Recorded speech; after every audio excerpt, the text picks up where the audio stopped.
What you missed. The thing about the supermarket is this. Was it in bad taste? Yes. But they're not responsible. They're not responsible for anything that happened to the guy. I'm not defending it. And they try to get him out I'm just of it, saying, out of the other two. I mean, insurance is insurance, and it's fully expected, but that doesn't make it okay. You know, just because we expect terrible treatment from insurance does not make what they do A-okay. It doesn't. You know, it's not shocking, but it is not okay. Put it this way, murder's not shocking. We hear about it every day on the news. It's still not okay. It's not. I just almost picked the insurance just because that's how effed up the system is. Mm-hmm. So I'm just like, I guess they're just doing what they're doing. Yep. Yeah. Are you going insurance? What's that? Are you going insurance?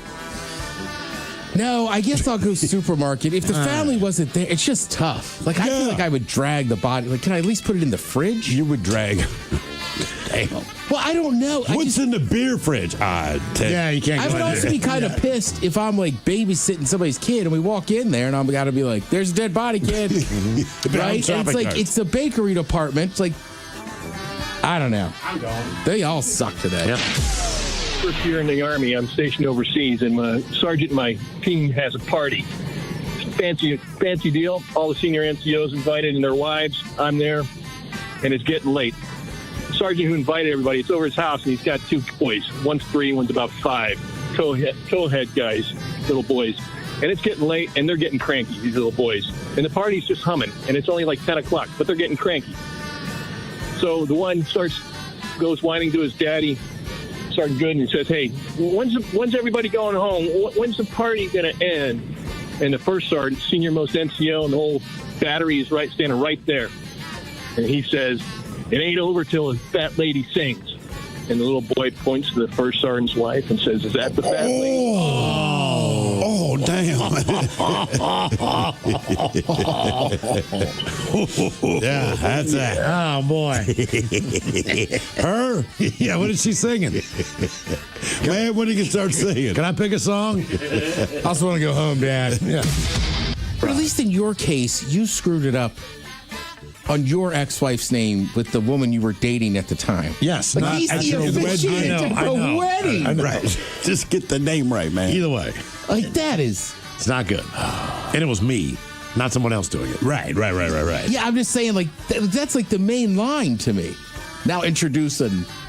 Yeah, because, I mean, the thing, at least, Miles, with you can just apologize to the woman you're with. He has to apologize on behalf of someone else, which to me is always worse. In some Yeah, things, like her family wasn't pissed. She was just pissed at you for a few days. In certain things, certain things are just habitual. Like when you're with somebody for 13 years, and you've been living together, it's just like it just comes out of your mouth. Mm-hmm. I mean, there are times where I can't remember my kid's name, or I'll say the wrong name first. Of course, you know, just and the dog, the cat. Obviously, I know their names, but for whatever reason, the first thing that comes out of my mouth sometimes is wrong. Tell the man, just call your significant other babe. I know. Just stick with that. Yep. Dude, but it happens. Like parents screw up names all the time, which I get. But like my brother will do it with me, right? It's just my nephew's old enough now. So like if I'm back there and we're just hanging out doing something, he'll just be like, "Siege, go get that." And I'm like, "I'm your goddamn brother." and don't boss me around. You get it. Right? Photographer at this wedding, she was sporting a pretty good-sized pregnant belly, right? And grandma of the bride walks over and starts commenting, "Oh, yeah, looks like you swallowed a watermelon seed," right? Making that old joke. The bride instantly goes to grandma and says, "Oh, no, you're talking about the seeds on her dress, right? It looks like she's got watermelon seeds on her dress." Like, she's deflecting like crazy friggin' hard. Right. Till we get off to the side and she says, "Yeah, we've already had a conversation with her. That is not a baby. That is a tumor that she has got." Oh, she looked 9 months pregnant, dude. She looked God. 9 months pregnant. It was bad. I mean, look, man, they say, even if you think the woman's pregnant. That's right. And she could be delivering the baby. Don't even ask her if she's pregnant until the baby is out. And don't ask about the baby until the baby's like 1. No kidding. I mean, seriously, like unless the baby comes out and you can see it. I would have bet. Don't say a word. I would have bet every dollar that I had in my life savings on an absolute, this is a guaranteed hit. That woman is pregnant. A prime spot outside of New York Central Park Zoo costs vendors how much a year? Outside the zoo. Outside the Central Park Zoo, which I guess is just, that's the spot that you go to grab yourself a dog. 60 grand. 60 grand a year. 10 grand a year. I'll split the difference, say 40. $300,000 for a hot dog cart. Yeah, for prime real estate there at New York Central Park Zoo. Damn. Yeah. Do you think the animals lose their mind? Like, seriously, dude? you're going to make hot dogs next to where we are, just smelling it all day. And I don't want to go to the zoo in the winter in New York either. No. So, like, it's not even a 24-hour, 365. 365 thing. I think. Yeah. I think New York's just such a big global city. There's always people there, and they're going to that zoo. Okay. And one more birthday on a personal note. Today, my stepfather, Dan, turns 77 years old. All right. Yeah, so I know what he's going to do, Dan. Going to have a big old steak. So in honor of my stepfather's birthday. And his full head of hair. He does have a full head of hair. It is so annoying. I remember the first time I met him, I'm like, how in the F does this work? Yeah. But what I said is nice to meet you. Exactly. It's not what I was thinking. So I got some dad jokes for Dan, okay? It was weird when you made fun of his Italian heritage. I don't know. It was weird. To his face. Yeah. 3 things I love in life. Eating my family and skipping commas. Ted, why doesn't Cristiano Ronaldo like to eat ribs? Why doesn't Cristiano Ronaldo like to eat ribs? Why? Too messy. Okay. Oh, hey, all right. What did Mr. I knew it. He's slobbing him. The first French word I learned, guys, was oui Oh, yeah. from a magazine. Me too. That's actually the first one for me. Wee. How do you turn a head of lettuce into a Caesar salad? How do you turn a head of lettuce into a Caesar salad? I don't know. You stab it 23 times. And finally, this might be my joke of the week, but I'm going to let it go now. You guys ready for this one? I told my barber I wanted my haircut just like Tom Cruise. Oh, yeah? So he gave me 2 cushions to... Made me shave my beard. I like that. Oh, man. I bet Red Robin's got milk. I bet they don't. I bet you it's They not on the cater. menu, but I bet you if you ask, No. they'll have it. Nah. Yeah, because people bring too many kids in, and they definitely I like- know how to deal with kids. So it might not be in the menu, but I get the feeling they said, hey, man, look, my sippy cup's empty. Do you have milk? I almost guarantee you Red Robin's like, we got milk. Right, because they almost cater to, they do cater to families. absolutely. I've been known to hang out in their bar. But, The bar's decent. right. I mean, But I'm like, that's definitely a family place. oh, yeah. But you were talking about, like, you Okay, know, they have milkshakes. So, I mean, technically... If you ask for milk, Red Robin will have milk. I don't guarantee this, but I am very, very confident. A place like that, they'll have milk. Okay. So my theory is if it has serves kids... If you serve kids, you can have milk. If you serve kids that young, yeah, you got milk. yeah, because I've had friends come over to my place before. Yes, Red Robin serves both regular and chocolate milk. It's part of their kids' menu. Yeah. Yeah. They offer bottomless milk. Do they? Yes, it says it right there. milk. Your little one can be unlimited. Refills on milk or chocolate milk. Ooh, And no bottomless extra milk. I would go in there and order bottomless chocolate milk. Chocolate milk, sure, man, but yeah, bottomless milk. That's a sales pitch. Bottomless milk. Years ago, it was weird. My wife and I were at the grocery store, and my wife did not look pregnant. And this old woman walks by and then backtracks and walks up to my wife and said, "You're pregnant." My wife's like, "I'm not pregnant." She goes, "You have a glow about you," right? So now my wife's upset, like, "Oh my God, I look fat, blah, blah, blah." She went home, did the pizza. She was pregnant. There it is. Yeah. It was just weird. Oh, like a weird like little- this old lady walked by and she she's knew. like, "I can tell you right now you are pregnant." I'm like, Spidey. "Damn, weirdo." What was the awkward or embarrassing moment created by a parent or a child? 206-803-ROCK. Guys can't do that, though. No. I can't walk by another dude and go, "You look horny." Well, you're not wrong. And in a given moment, you did you say know? that. You have a glow about you. An air of desperation. You got laid last night, didn't you? I can Well, tell. that you can kind of tell. That you sometimes. can tell. And now, the men's room legacy continues.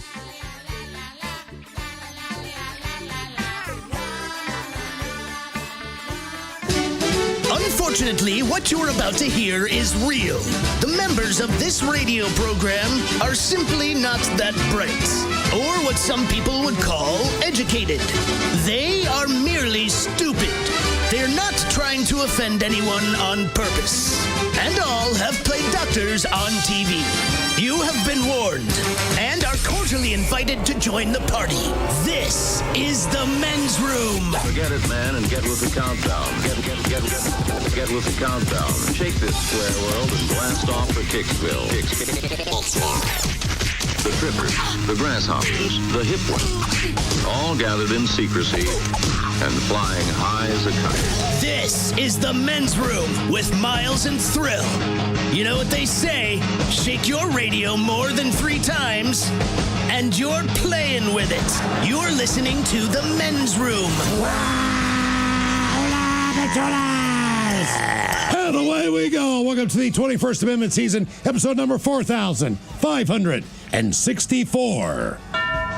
Along with Steve the Thrill Hill, the Ted Smith, and Mike Hawk.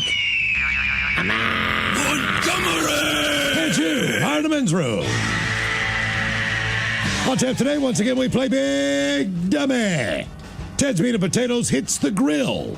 We will play Profile This. Plus headlines, a Men's Room shot of the day, fun with listener emails, and everyone's favorite, TV Time with Ted. Click, clack. Jiggity John. All right, here we go. A very good boy at Bark at the Park night finally gets his own hot dog. Meanwhile, a woman driving naked with guns in her car, yeah, she was also in a weed fog. Man tries to rob a bank with a stolen cat. Meanwhile, a feline finds where a burglary suspect is at.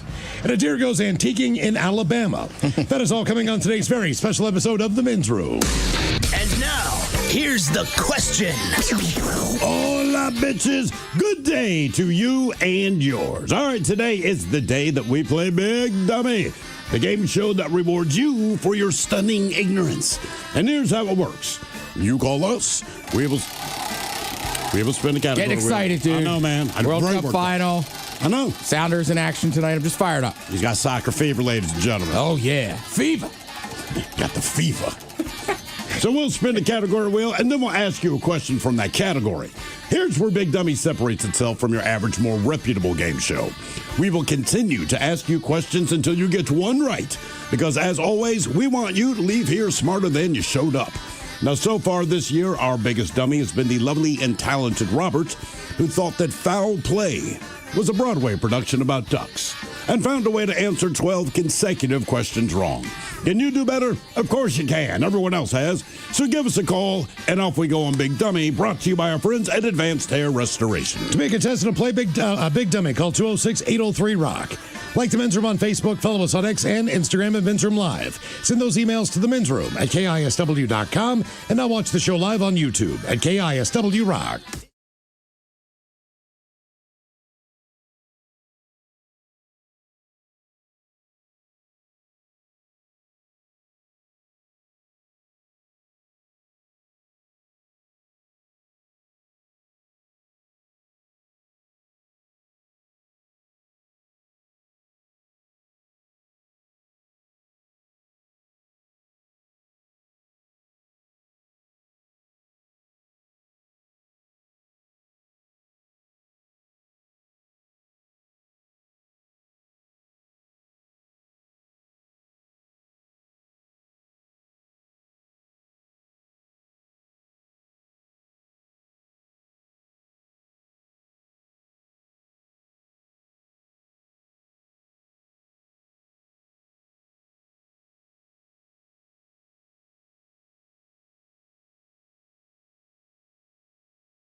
All right, so in one case, like, hey, not everybody wants to pet your dog. Don't take it personally. They don't want to. You know, start that. You seen that one? Yeah. Yeah. Is that the one down in Florida? Yes, indeed. Okay. Bit of an overreaction. We also go to a Southern California grocery store where, look, a lot of times you're really happy that a place, a business, stays open in spite of, something going on. They're like, no, please come in. Maybe not in this case. And then one that'll make everyone happy, it deals with health insurance. So you already know how that goes. Oh, all right. Oh, Okay. yeah. Oh, yeah. Who Sucks Less is coming up at 4:30. Today, we're going to talk about embarrassing, awkward scenarios that you've had in your life. Now, look, there are times in your life where your kids can be the thing that embarrasses you. Sure. There are times in your life where your parents are the ones that put you in a cringeworthy situation where even if they're just trying to embarrass you on purpose, or it's just who they are and what they're doing, and they're not trying to do that. I mean, obviously, you know when your parents are trying to embarrass you as a child. Does it work or not? Depends on the situation. There are sometimes they just do it on their own. I think it's worse when they're not trying to embarrass you. That is correct. And then they're embarrassing, right? Then the third scenario is there are just instances where things happen and you are not really in control of what's going on. And they're embarrassing for one of the two or both parties involved. Oh, yeah. We've got a list of awkward moments coming up where people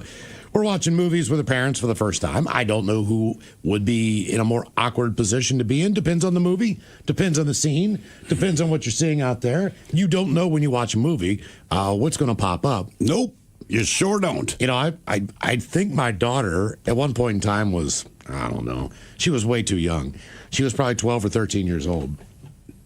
They wanted to watch a movie. I am totally fine with, R-rated, PG-13 movies at this point because you know what? If they want to watch them with me and it's a chick flick or whatever it was, which it was, whatever movie it was, that's fine. I don't care about the language. So this woman is with her boyfriend. They are a younger couple. I don't know what happened, but they're in the car and they're talking, and at some point in time, her head disappears. Yeah. Okay. And my daughter, quite frankly, just looks over, turns her head to me and says, is she giving him a Yeah. Yeah. And I'm like,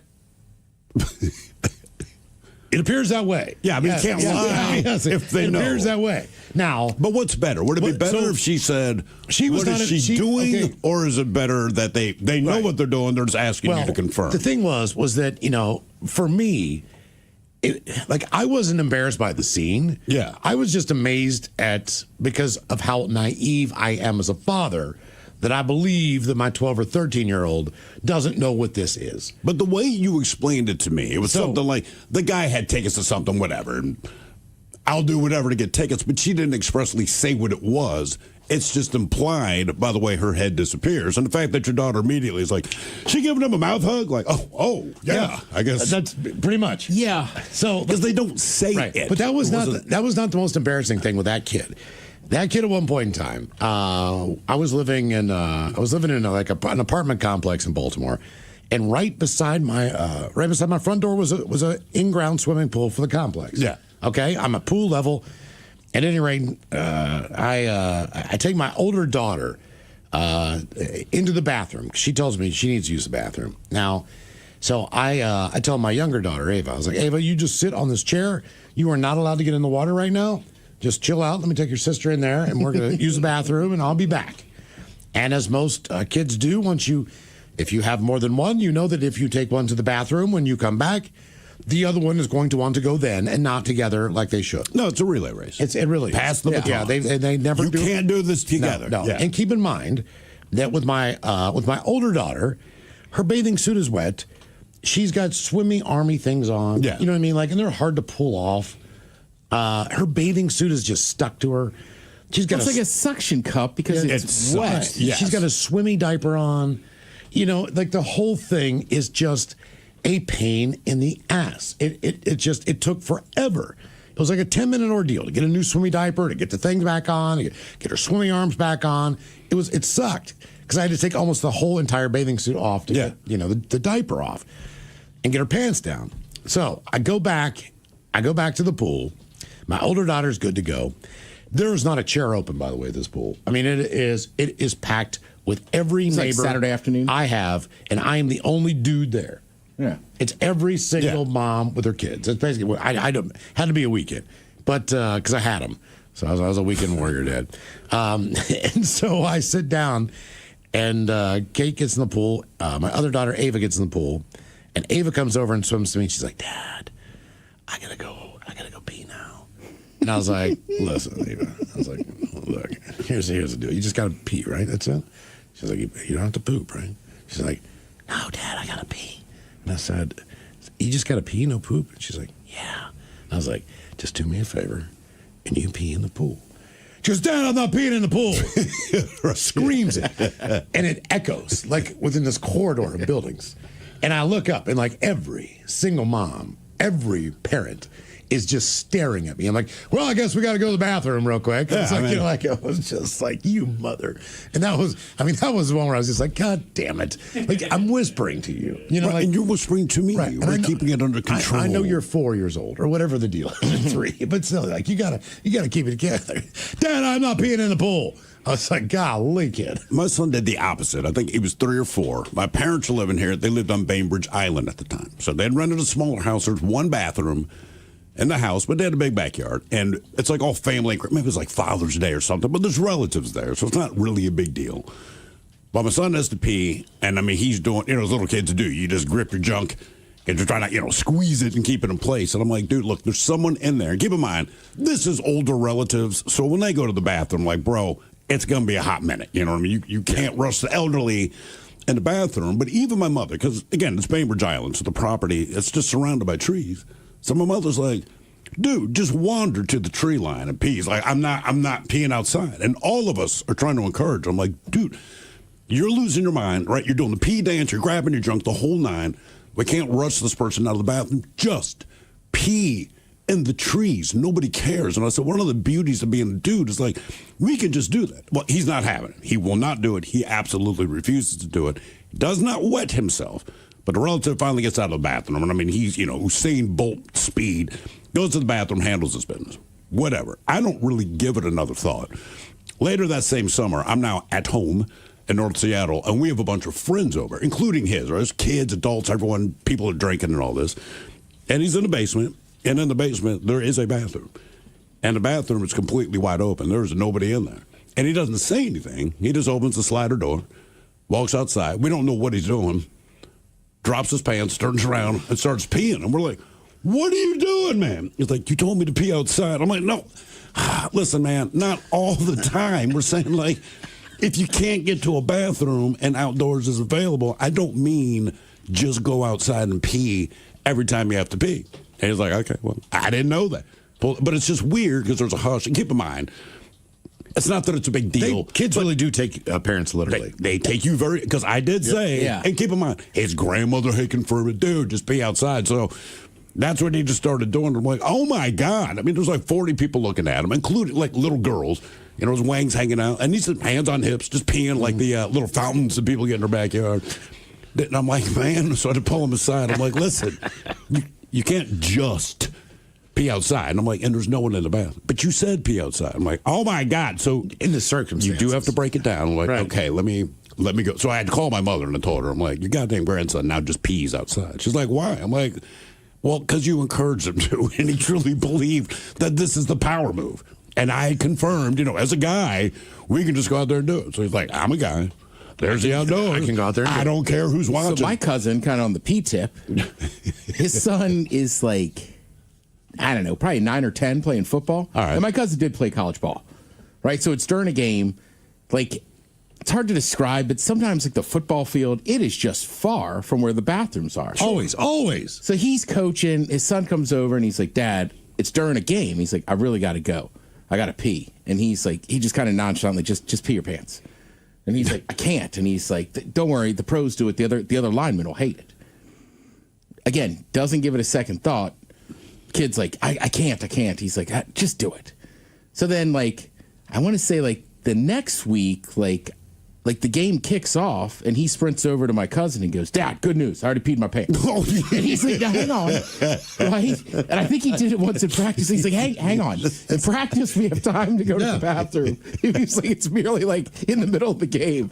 But same thing. His son just took him literally and was like, he thought that was just part of football after he did it once. You're listening to The Men's Room with Miles and Thrill. 99.9 KISW. All the Cholos, away we go. Welcome to the 21st Amendment season, episode number 4564.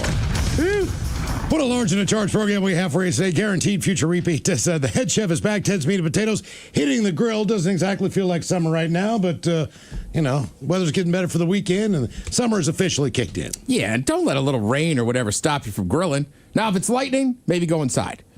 A little rain, you could still grill. But yeah, we got guys. Construction guys called in a day earlier, working on something in front of the building. One of the guys is a fan of the show, so we've been chatting. Yeah. And I saw him wrapping up. I'm like, What are you doing, man? He said, bro, lightning literally struck above our heads. We're calling. No, I was driving My back. God. It looked like it hit either us or the Columbia Tower. I'm like, wow, that was close. Because it was like the sound of the thunder was, within a second of the lightning. I'm like, man, that's pretty tight.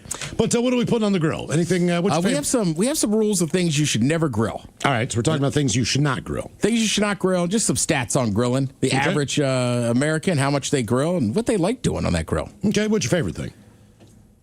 Oh, man, that's tough. For some reason, this is going to sound really sacrilegious. Honestly, probably sausages. Yeah, it's pretty tough. Pretty tough to beat.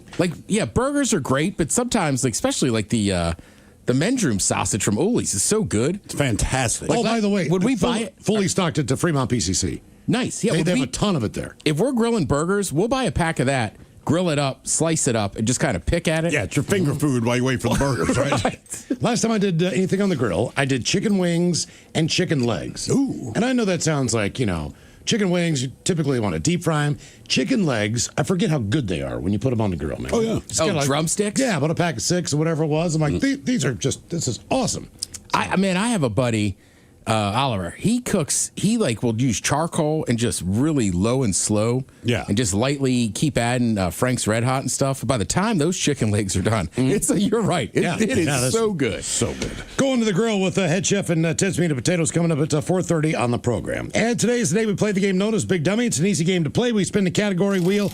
You are either playing for Team Sober or Team Not Sober. Our biggest dummy so far, that would be Robert, and it took him 12 questions to get one right. And as we do when we play Big Dummy, we like to do a little men's room poll.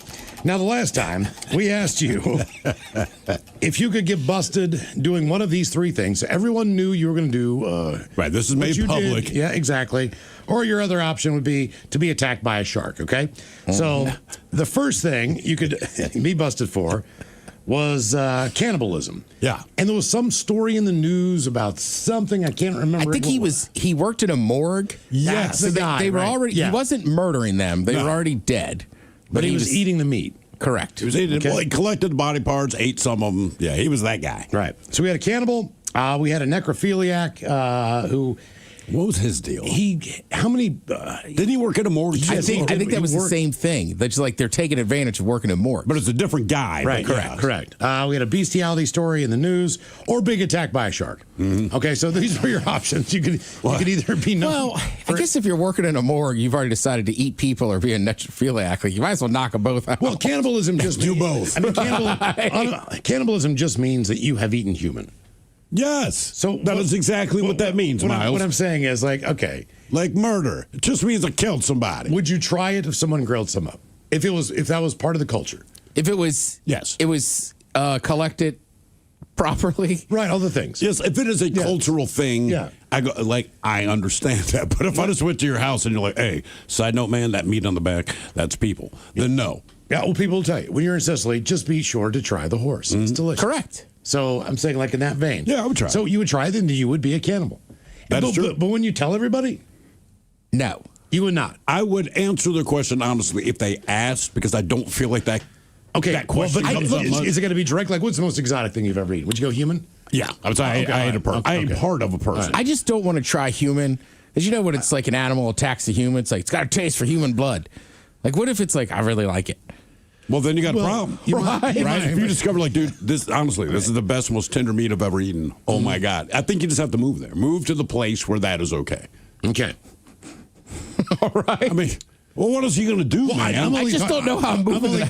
Ted, you want to go to steakhouse? No, man. I got a hankering for human. I don't want the full portion. I just want a bite. I just want to taste it. But what if you like it? Then you're going to want the full portion. No. I'm going to stop there. I don't think you would. If you really liked it, man. If somebody was going to make... I'm not digging it. It's like taco truck good, and they put it on a tortilla, and you take a bite, and I'm like, oh, my God. Okay, what if this is delicious. What if chicken and it had skin on it? If it's crispy, then I'm okay. Honestly, in Miles, I'm sorry, but for some reason I'm envisioning us at your house just to shave eating pulled pork, and then you're like, it's not pork. Like, what? It's not a burned in. Hey, remember I told you my next door neighbor moved out? Lie.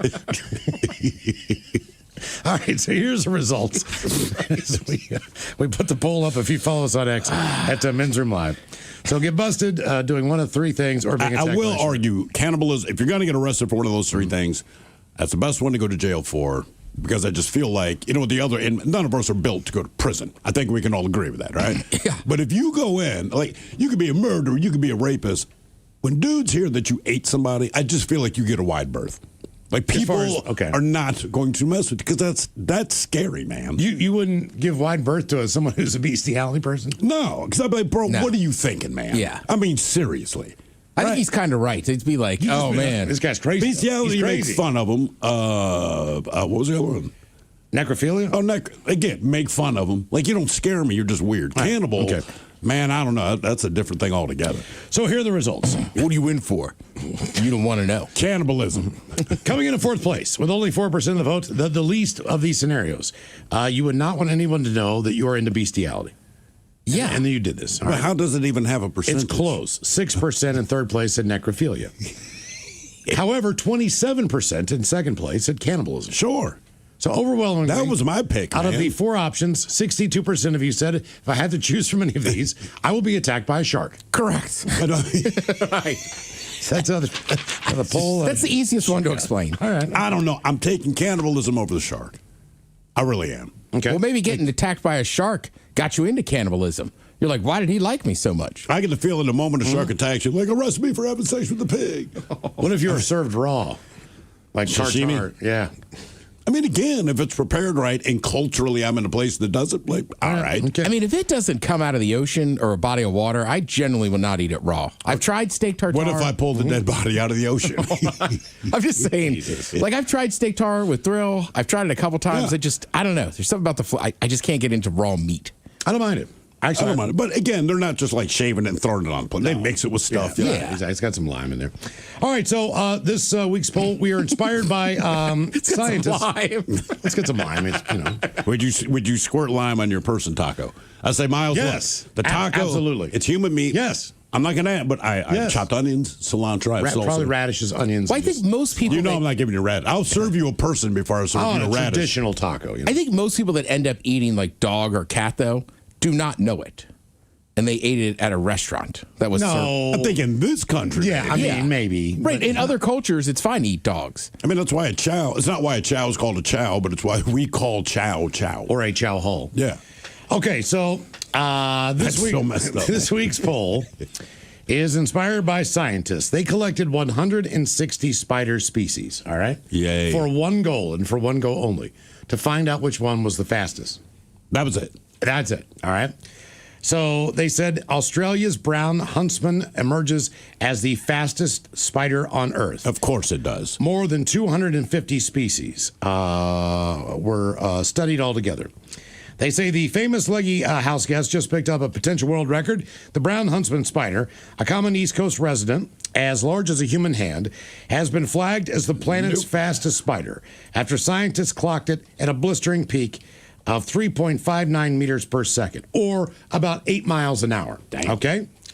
That would outpace the current record holder, the Moroccan flick-flack spider, which hits around... Yes, which hits around 3.8 miles per hour. So double the speed. That guy, by the way, he somersaults downhill. So he doesn't really necessarily... Yay! He coils up into a ball, right? All right. And then just fires off and rolls as fast as he can. Like, he can spin and He's roll. crazy. Did the spiders know they were And then getting then tested? zap out of it like that. What's that? I'm not sure. A couple of them were tested for doping. Well, I'm just saying, like, when you watch guys at the combine, like, they work on their 40. Mm-hmm. Like, maybe we should have given these spiders a little heads up. Like, hey, dudes, you got a race coming up in 4 days. They say the huntsman only sprints at 8 miles per hour, but can sustain speeds of about 4.5 miles an hour. All right. So when it sprints, it goes 8 miles an hour. But anything normal, a jog with the spider is about 4.5. Researchers in the UK and Germany collected and timed 162 spider species, then folded in existing data on 96 other species, included from other studies. But they say the spider speed is powered by a combo of muscle and hydraulic limb extension, unlike most animals. And 8 legs. Yeah. The optimal body size for fast running is somewhere in the middle of the spider size. So, like, for example, a tarantula it can only top out at 1 mile an hour. Slow ass bitch. Right. It's either the small, like when you're in the middle, you suck.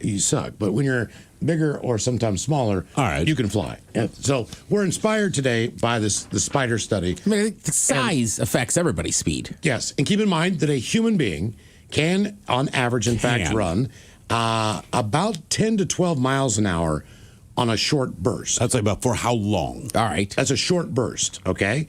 Now, a regular jogger typically sits around 6 miles per hour over long distances. So you're telling me, like during the marathon, the huntsman spider would be outpacing. That is correct. Would that be pacing? I don't like this world. But I mean, a marathon runner is also going to be not a jogger, more so. I understand. If you're a competitive runner.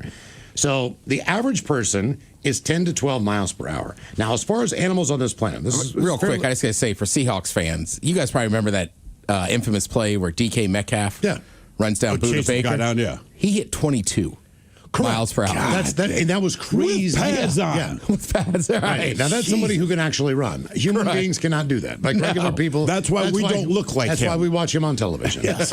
You know, that's why he can. 22. Yeah.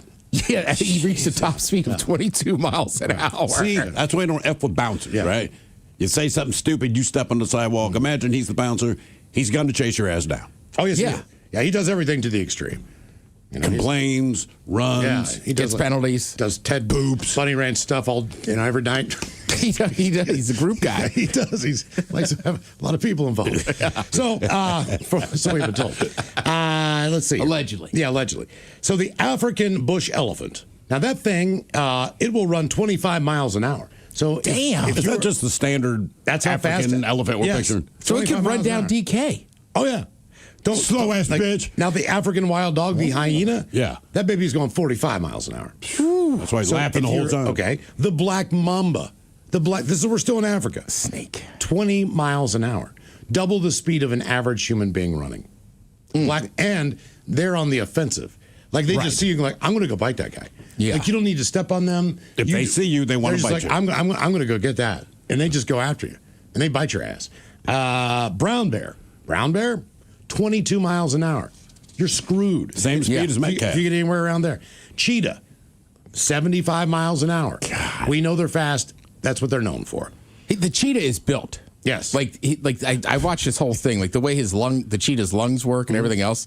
Like it's just built to run really fast. Correct. But remember, it rarely gets to eat its kill because it's so tired it has to rest next to it, and the hyenas show up and they're like, "Thanks, dude." The coyote. I like where the hyenas are coming from, though. Like, look, man, just try. I'm a hyena dad. I got my hyena kids. I'm like, Dad, let's go kill the blank. Like, son, shut up and watch. See that cheetah over there?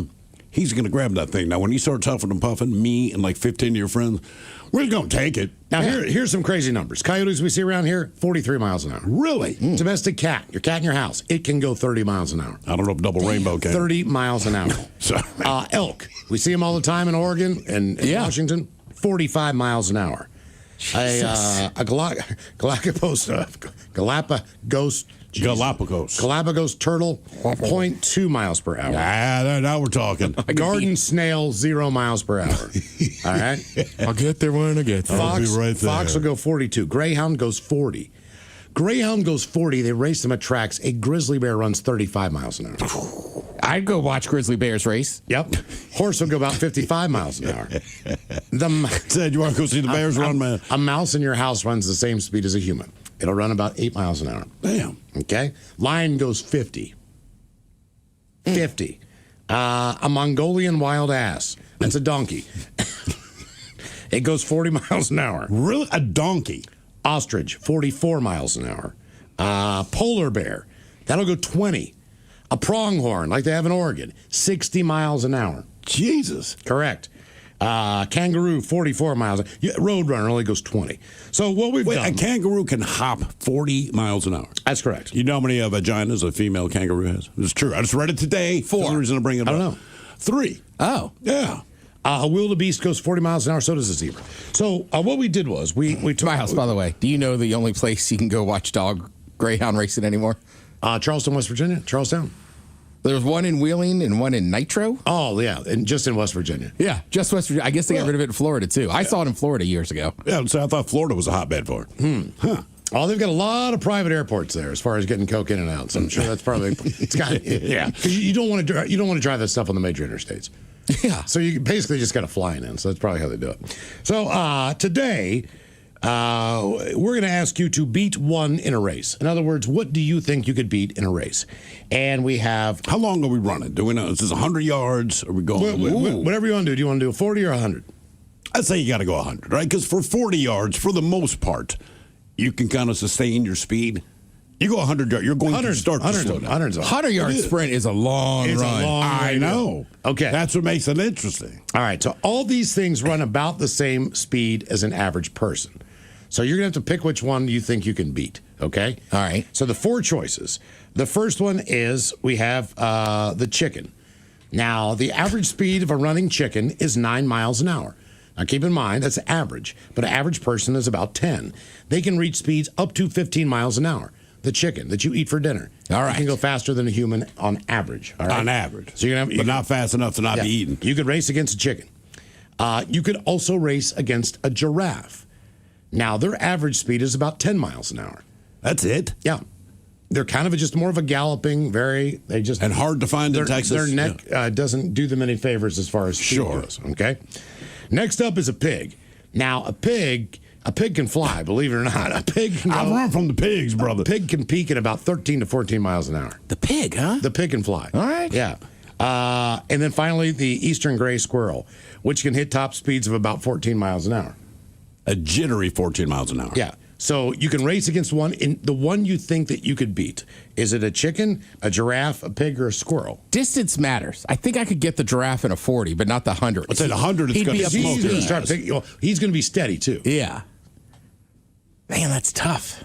I'm going chicken. As far as beating them, I'm going to go chicken. I'm going to go squirrel because I don't think they can run in a straight line. I've never seen one run in a straight line. No, I think he'd stop. He'd stop it like if we had to cross the road or something, he's screwed. He's going to stop and zigzag. I think I'm still taking the giraffe just to line up in the starting blocks, and it's just me versus a giraffe. Okay. How long do you think you could take it for? What would be the most embarrassing? Because you said 40 yards, you're confident you could beat it. 100 yards, probably not, right? Right. So what yard are we saying? 60 yards in, you're like, I'm done. Giraffe's got me. I'm probably guessing a hamstring blows around 60, 70 yards. I'm thinking the most embarrassing would be to lose to the chicken. Because I can just see him putting his wings out at the end like he's breaking tape. Head back, just looking over at you like, put ranch on this bitch. Damn. There's our men's room poll. Vote now if you follow us on X there in Men's Room Live. Beat one in a race. Will it be a chicken, a giraffe, a pig, or a squirrel? Come back with a big dummy next.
In case you were dancing like it was 1999 during the last Men's Room performance.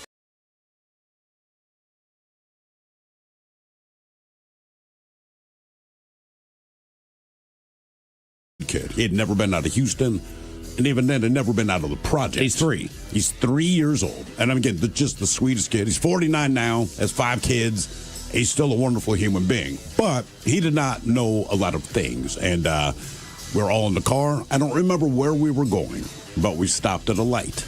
It's the summertime, so the windows are down. And just understand that what he said next was not incorrect. It just did not need to be said. So we're waiting at the light. A guy on a bike kind of pulls up beside the car. He's waiting for the light, too. And my cousin Sam points out the window at this guy and just says, "Fat man on a bike."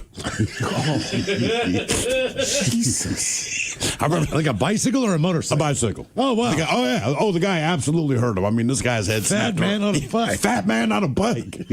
Pointing at everything. It's like, okay. Is that the same one that said, "Can we kill it"? Yeah, so my mom, she's always trying, the best hostess in the world, and for the most part, she is. I have to ask, why did Sam get stuck with you guys for the summer? Do you know? Do you remember? I do remember very well. So he is the son, he's my cousin, but he's the son of my father's youngest sister. And she's going through a real hard time at the time. I mean, she, poverty and all this kind of thing. All right. Okay. So, and now she's doing quite well for herself now, but at the time, it just wasn't great. And so for the summer, my parents are like, "Look, we'll take him off your hands, just save you the money of dealing with the kid. Right. Figure your stuff out. We'll bring him up for the summer, let him enjoy his cousins, and see something entirely different," right? And it ended up being a very good thing. But we get out to our house, and again, we're living in the woods at the time, and he got to see a lot of different wildlife, but the first thing that he saw was a squirrel. And as amazing as this is, he had never seen a squirrel. I feel like squirrels are every freaking where, right? But he'd never seen a squirrel, so squirrel, like anything, comes up to the back door, it's acting like a squirrel, breathing fast, kind of looking through the window. So my mom, she's like, Sam, look, there's a squirrel. Sam kind of squares it up a little bit, looks at my mom and says, "Can I kill it?" She's like, "Oh, my God, Sam, no." You would think Sam has problems. You really did, man. Perfectly normal kid. Well, yeah. What was the awkward or embarrassing moment created by a parent or a child? 206-803-ROCK. I mean, it just destroyed my mother because she thought it was like a Disney moment. He's straight up like, "Can I kill it?" Hello, Joe. Welcome to the men's room.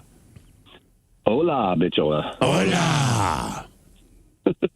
So I had two boys, so I have a ton of, penis stories, basically. Oh, yeah. But one rises to the top. My oldest son, we were at Woodland Park Zoo with some family, and him and I walked over to the vending place, and we're standing in line. We're going to get a hot dog or something, and it's middle of the week. It's nothing but moms with strollers. And we're standing there. All of a sudden, he hunches over and he goes, "Oh, Dad, my penis!" He yells really loud. So, I kind of look up and I see all these ladies looking at me, and I go, "What's wrong?" He goes, "It hurts." And I go, "Oh, man." I go, "Well, why does it hurt, buddy?" He goes, "It's hard." Oh, how old was he? all these moms, I could feel them looking at me at this point. Oh, yeah. They're all staring me down. And so without missing the beat, I look at them and I said, "Son, someday that's going to make one lucky lady really happy." Mm-hmm. And I step up to the counter, and the gal goes, "Oh, can I get you?" And I go, "Oh, I'll get a foot-long hot dog." Why not? All these moms, I could hear them sniggering at me. And, one dad was, laughing out loud. He was pretty brave. Oh, yeah, of course. Yeah, but back to having sons. I know nothing about that. I can't tell you. I know no penis stories. There's a lot of penis talk. I just don't remember. I don't remember because I was too young as a child. Yeah. But as a parent, I never had that experience. Oh, it's when they get around their friend. Like my wife, she'll pile. Like when we're in Orlando last week, right? She rented a minivan. She'll pile 7 of them, and then drive them over to where they're going to play at the convention center. And when she came back, kind of amused, but always just shaking her head. And I'm like, "What?" She's like, "Look, man, you got 7, 14, and 15-year-old boys." She's like, "The only 2 words that I swear they said through this whole thing," she goes, "We're having a conversation, but the only words I can understand are penis and fart, and that is it." And she's like, "It's only like a 5-minute drive." She's like, "I swear to God, they said penis 120 times. I'm like, "What are they talking about?" She's like, "They're penises." She's like, Volleyball. That's all they do. Volleyball, farting, and penises. She's like, "That is it. There are no other words spoken." What was the awkward or embarrassing moment created by a parent or a child? 206-803-ROCK. Hello, Ken. Welcome to the men's room. Hola. Hola. So a couple years ago, I was with a new chick, and I took her and her almost adult kids out to eat to meet my mom. So conversation came around that my ex was a very nice lady. I think I was only her 3rd guy she's ever been with, right? All right. My mom hears this, makes a face, and I thought, oh, no. She leans over, my mom does, and goes, "You know he used to be a man whore?" Oh, God. Oh, wow. Thanks, Mom. I mean, were you? Yeah, no. Oh, yeah. Yeah. Well, but she doesn't need to know that. Yeah, but my mom's kind of brutally honest native, so, she tells it how it is. Well, it's one thing to be honest, but I would say, look, I don't mind you being honest, but can you wait until someone asks you something? Exactly. That's the only I'll tell difference. you, I'll be honest with you. If you ask me, but, you don't need to volunteer that information. Yeah, that's all. Right. I mean, look, I tried to be a man whore. I just wasn't. Like, if you were to go, do you want to know how many venereal diseases I've had? That's not how you do it. Right. So, if someone asks you, you're close to, you go, awesome. well, Sure. back in the day. Yeah, back in the day. Back in the day. Yeah. And then I got a great one about my son, if you guys got time. Sure. So I used to take my son to the parks all the time when he was about 2-3 years old, and we'd pick wildflowers and just give them to pretty ladies because it's something to do. And you were a man whore, so you know what you're doing. Back to your game.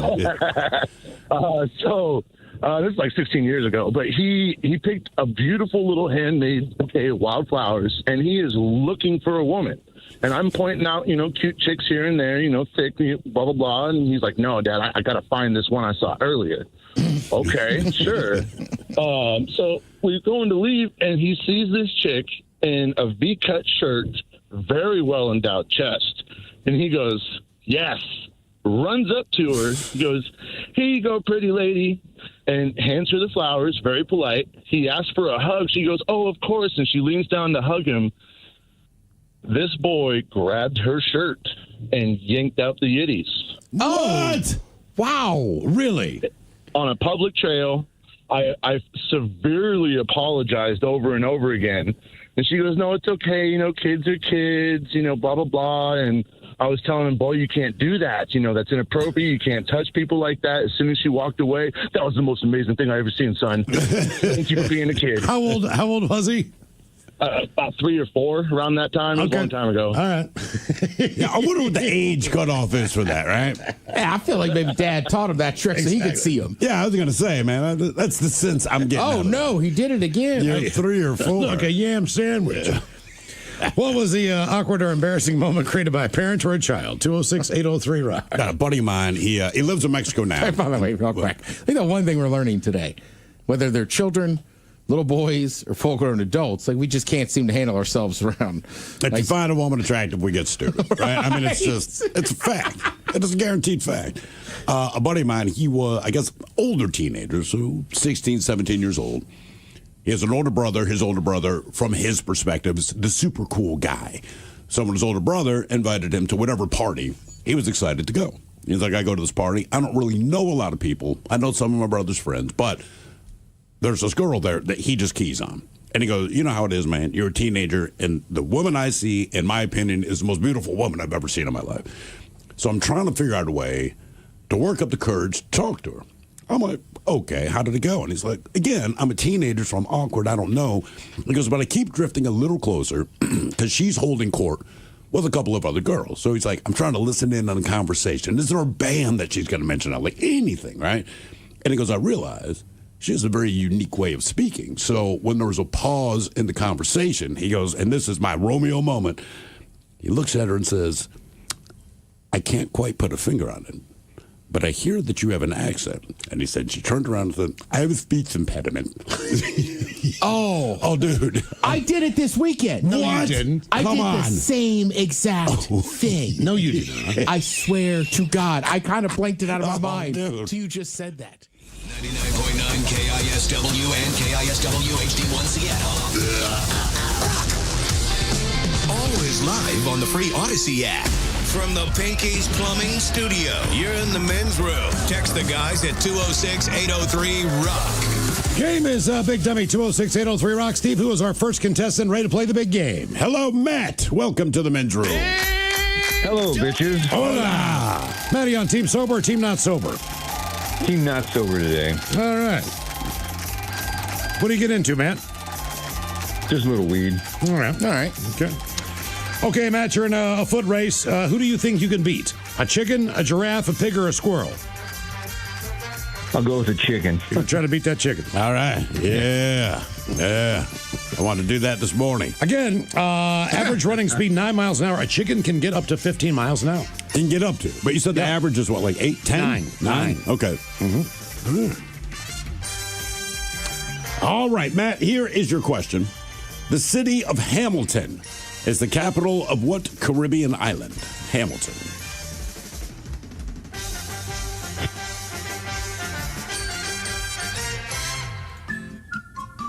Caribbean island. Well, I'll give you a hint. It's mentioned in the song Kokomo from the Beach Boys. Well, damn near every Caribbean island. Let's go with Aruba. I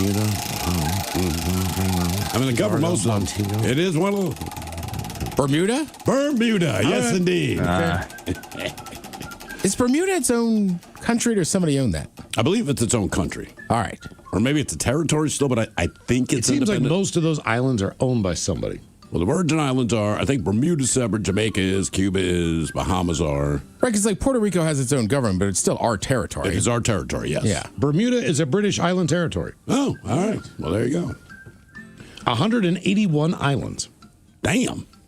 Okay. I'm guessing like 3 of them you can actually visit. All right, Matt, your question. What is the largest lizard in the world?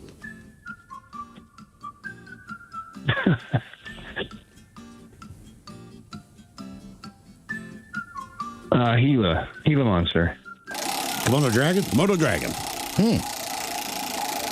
How fast can they run? They're really they don't fast. need to. Are they really fast? Really? Komodo dragons. Look it up. They are super fast. I thought their hunting technique was to kind of nip you. Look, they'll take down a bigger animal, nip your heel, Correct. and then just quietly follow you around until you finally drop dead. But that's the issue, is that when it starts running, you can't get away from it, I don't think. Really? But Once they bite you, they don't have to do anything. No, not really. I mean, once they bite you, they just got to wait. They'll just trail behind you. All right, what do you got, Miles? 10 to 13 miles an hour, you could race one. All right. I'm not racing one of those, no. All right, Matt, your question. What common Mexican dish's name translates to seasoned with chili? Seasoned with chili. It's kind of in the name.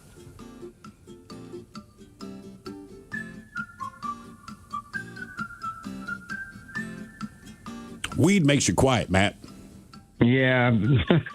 Is con carne? Probably not, but. What was your guess? Like chili con carne? Enchilada. Enchilada. It's a chili, yeah. Oh, the sauce is like a beef sauce. I guess that makes sense. I always just call it a red sauce. That is what I say. Or I'm sorry, Verde Rojo? Sure. You want green and red? Matt, your question. What state is known as the land of Lincoln? Nebraska? Illinois. You know what? Illinois. Well, the thing about Lincoln is, all right, like Kentucky takes credit for him. Sure. Illinois takes credit for him. Yeah. There's like 3 or 4 states. Like he must have lived everywhere before he became president. I thought he was from Illinois. How does Kentucky take credit? Maybe he Hell, lived find there out. as a kid. All right. I don't know. Yeah, I don't know. Baltimore took ownership of Tupac. My brother lived there for like 2 years, man. Right, because he went to high school there. Yeah, so he's ours. So Abraham Lincoln, All right. he was born in LaRue County, Kentucky. All right, but so he Lived there his early childhood. Now there you go. So for whatever reason, All right. yeah. All right, your question. What brand of stapler is Milton attached to in the movie Office Space? That's actually the only brand of stapler I could name. Starts with an S, doesn't it? Yes, it does. And it kind of sounds like a dance. It basically has 2 words put together. It's a compound word. Is it not the cup word? No. I don't think so. It does start with an S. Matt, you're one of those people that's driving me, because most people, when they think they're, they make their sex noises. You are just dead silent. Well, apparently it makes me quiet and stupid, so. Sure. Yeah, it's the weed doing it. Well, the quieter you stay, the less stupid you'll sound. That is very true. I mean, that's for everybody, not just you. You know, we all speak from experience. Matt, you got an answer, Matt? No, I don't. Swing line. Swing line. Oh, I thought it was Stanley. No. Stanley doesn't make staplers. You idiot. Question 6. Or maybe they do. All right, your question. What major car company owns Lexus? No, Toyota. Okay. There we go. Finally. There it is. Enjoy that bus. Man, oh man. I think he was. Davis Big Dummy 206-803 Rod. Dummy! Hello, Tom. Welcome to the men's room. Hola, gentlemen. Hola. Team sober time. Team sober. All right. Who are you going to beat in a race? Chicken, giraffe, pig, or squirrel? Chicken. How old are you? 62. You really think you can run faster than a squirrel? You pick chicken. Well, chicken. I have to, probably. Okay. I don't want to get bitten. All right. Wait. What? All right, the stapler question. What did you say the answer was? Swing line. Swing line. All right. What? You challenging the swing line stapler answer? Yeah. I could have sworn Stanley was out there making staples. Did they make staplers? So Stanley makes staple guns and hammer tackers. Oh, staple guns. All Okay, right. yeah, you're moving up in the world. Yeah, I was thinking about the Home good Depot stuff. level stuff. All right, here is your question. Who fights crime alongside a German Shepherd named Ace? I don't know. The Tick? Never heard of it. Captain America? Batman. What? When did he have a dog? Some of the cartoons, some of the comics, obviously not so much in The Dark Knight Rises. Although that would have been a nice touch. I'm Batman, and by the way, this is Ace. I got to take him out real quick. They should add that in. I would. I'm going to release the dog. God damn it, I don't have a poop bag. It's a bad luck.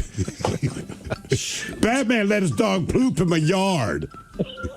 That's what Robin's for. Sorry, Robin, get that. There's a pile of ass at 127 Main Street. All right, the question, what is a female goat called? A female goat. Oh, man. A baby's a kid, or a kid. A female would be a ewe? Is it a Billy? It's a nanny. Nanny. A nanny. That doesn't make nannies feel great. Female goat, where's my child? All right, we go back to the world of motor vehicles. How many stars are there in the Subaru logo? Oh, I think maybe 5? 4. 6. Oh. In my mind, it was 5, but it is 6. Sons of bitches. We should know. We should know that around here. You've been looking at that thing forever. Every car you get behind. But when a Subaru shows up, I don't look at the logo. I read the 45 bumper stickers that are inevitably attached to it. This is a very high Subaru area. It is.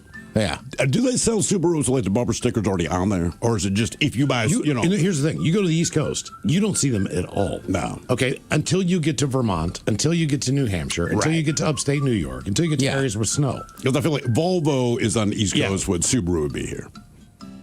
God, you know what, man? We were in Florida last week, and that conversation came up. I think we saw maybe a Subaru. That was it. It's mostly cars, Toyotas, Nissan. Giant trucks. Nissan's huge. There are no small trucks. Yeah. There was not. If you have a pickup truck, that thing is jacked. Actually, one of the greatest things I saw, the hotel we're staying at, I'm outside smoking, and this big ass, I don't know if it's a Suburban, but basically it's like a Suburban or Escalade, that size truck. It's matte black, looked cool. It's huge, it is lifted, and on the side, it says the Darth Vader edition, which is why it looked the way it did. And I'm like, huh. So I'm waiting to see who gets out. I swear this on my life. This woman had to be like 78 years old and maybe 5 feet tall. Oh, I mean, it's just real? I swear, because I'm smoking a cigarette, my mouth hanging open. Don't mess with her. She was the last person I expected to get out of that big ass truck. I'm like, huh? All right. Then again, it's Florida. All right, your question: what kind of soup does Charlie from Charlie and the Chocolate Factory survive on? His grandparents were like, hey, ladle yourself some of this delicious soup. I don't know. Tomato. Chicken noodle. Cabbage. Cabbage soup. Exactly. No wonder he wanted candy. Question 5, Tom. You spend your whole life eating cabbage soup? I've never even heard of cabbage soup. I think that was the point. That's how broke they were. All right. Right? Yeah, Like, okay. you eat cabbage soup. Like, screw it. I'll go die for candy. Speaking of Charlie and the Chocolate Factory, what is Charlie's last name from Charlie and the Chocolate Factory? Bucket. Bucket. Charlie Bucket. That is such a terrible name. Game is Big Dummy, 206-803-ROCK. Dummy! Hello, Jeff. Welcome to the men's room. Yeah! You girl and your Johnson, oh yeah! Hola. You girl and your Johnson. Jeff, are you sober or not sober? What's up? What's happening today? We are Team sober. Sir, I'm driving a semi-truck. All right. Jeff missed all the exciting lightning. He was over in Eastern Washington driving. Oh, okay. I did. I missed it. We'll see if I see more later. I'm just getting back now. I'm dealing with this lovely traffic right here, or what is this? Highway 18 meets southbound I-5. Oh, God. Oh, you're going to be there for a while, bud. Oh, God. Oh, yeah. Yep. Jeff, you're going to beat one in a race. You taking a chicken, giraffe, pig, or squirrel? I'm probably going to lose either way. It's probably to all those. I'm thinking if I were going to beat one, which one is going to end up chasing me and which one would be the easiest to kick. So we're going to go chicken. Chicken. I'm telling you, man, that chicken beats you. Chicken. You're going to just feel Kicking terrible. chicken. Do some chicken kicking. Chicken a chicken. Yeah. All right, Hefe, here is your question. What does the acronym FEMA stand for? Oh, damn it. If you're part of the mafia, it is the bone in your leg. I think you broke his FEMA.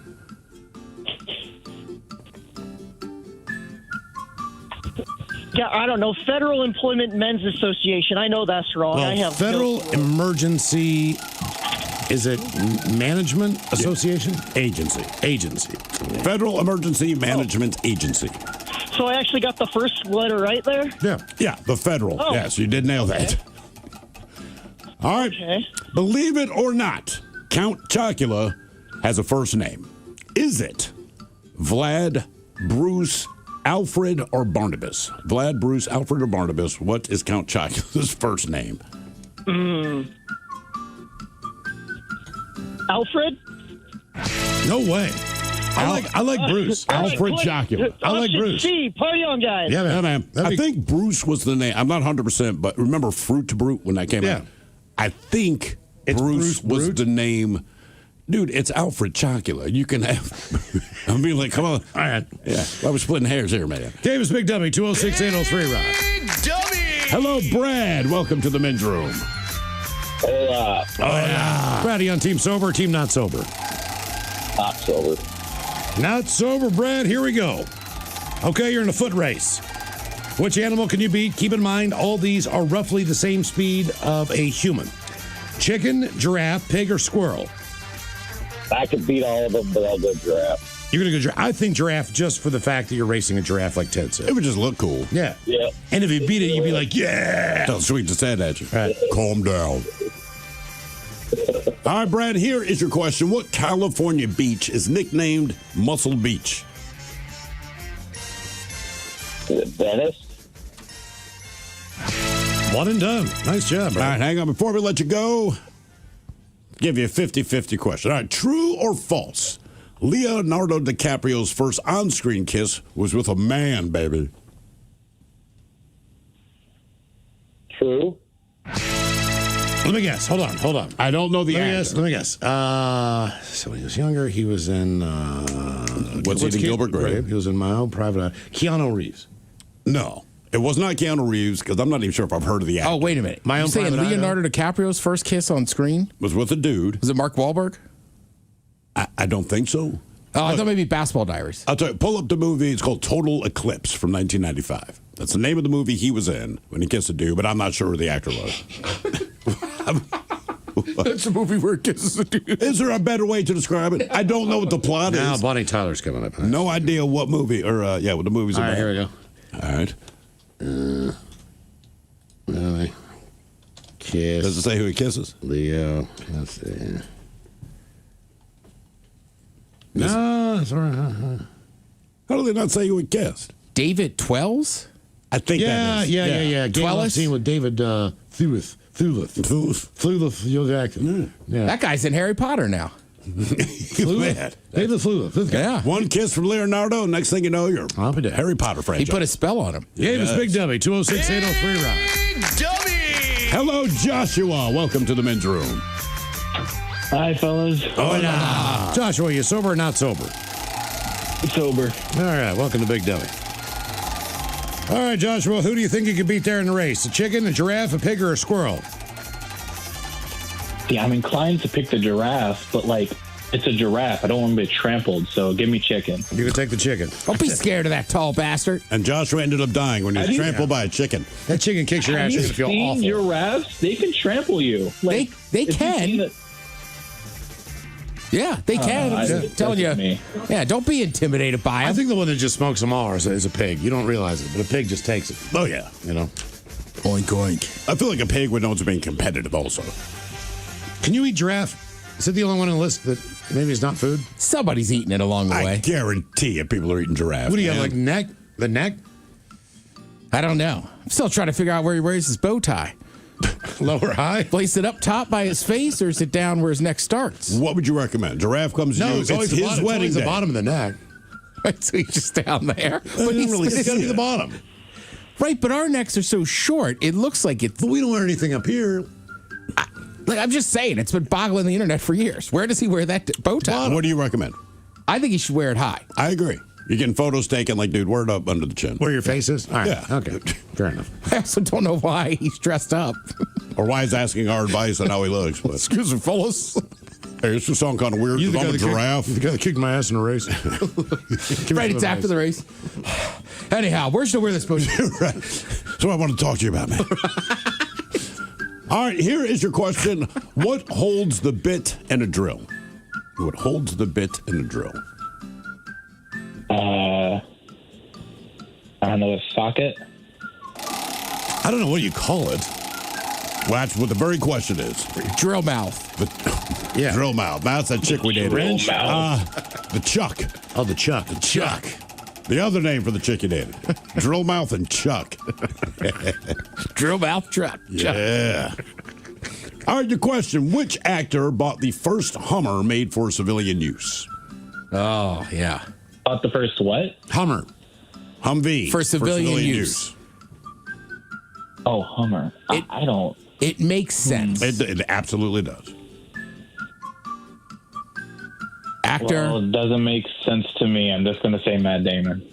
Is it like Arnold? It is Arnold. It's exactly who Yeah. it is. Arnold Schwarzenegger, yeah. I got the first Hummer. I also bought a vehicle. All right. Your question, who played the role of TV's T.J. Hooker?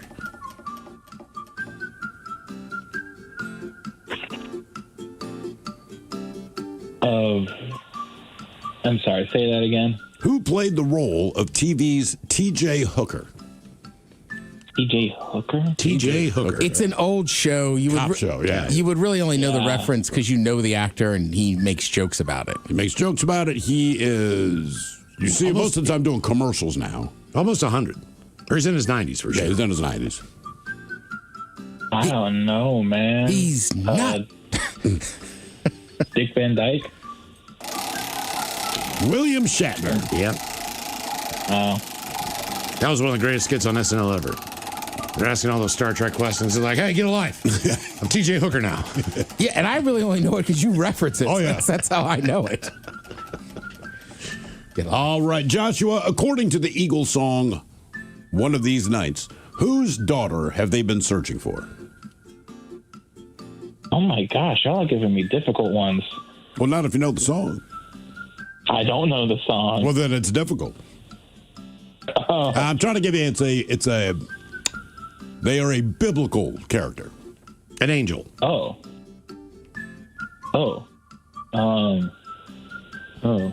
They're looking for a woman who has an angel's name? No, Well, no, they're basically- looking for the daughter of this particular Who is an angel? Yes. Where is it? Who's an angel? I don't know. I'm going to go with Gabriel. Nah, the devil. Now, Gabriel ain't sons. Yeah, looking for the devil's daughter. Because who's not?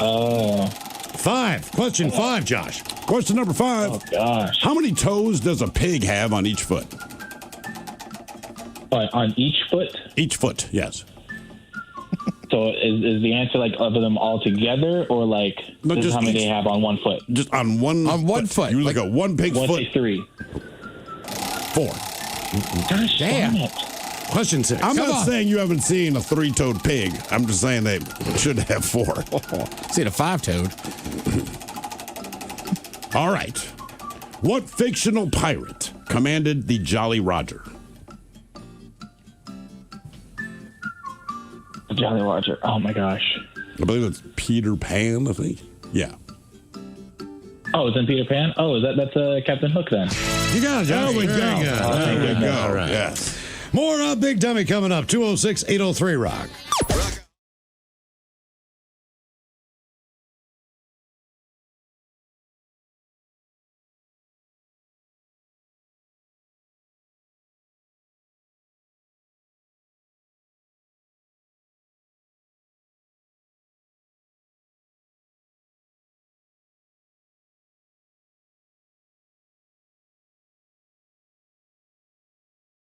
A parent or a child. 206-803-ROCK.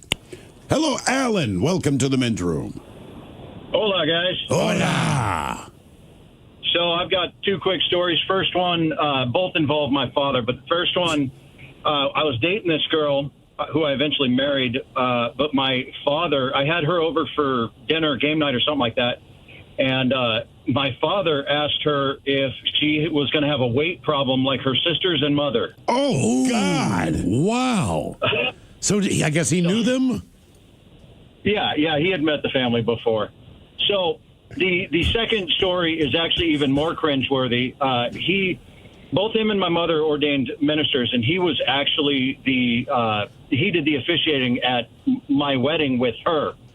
So my brother was married to a girl named Jessica, and both of me and my brother have ex-wives named Jessica.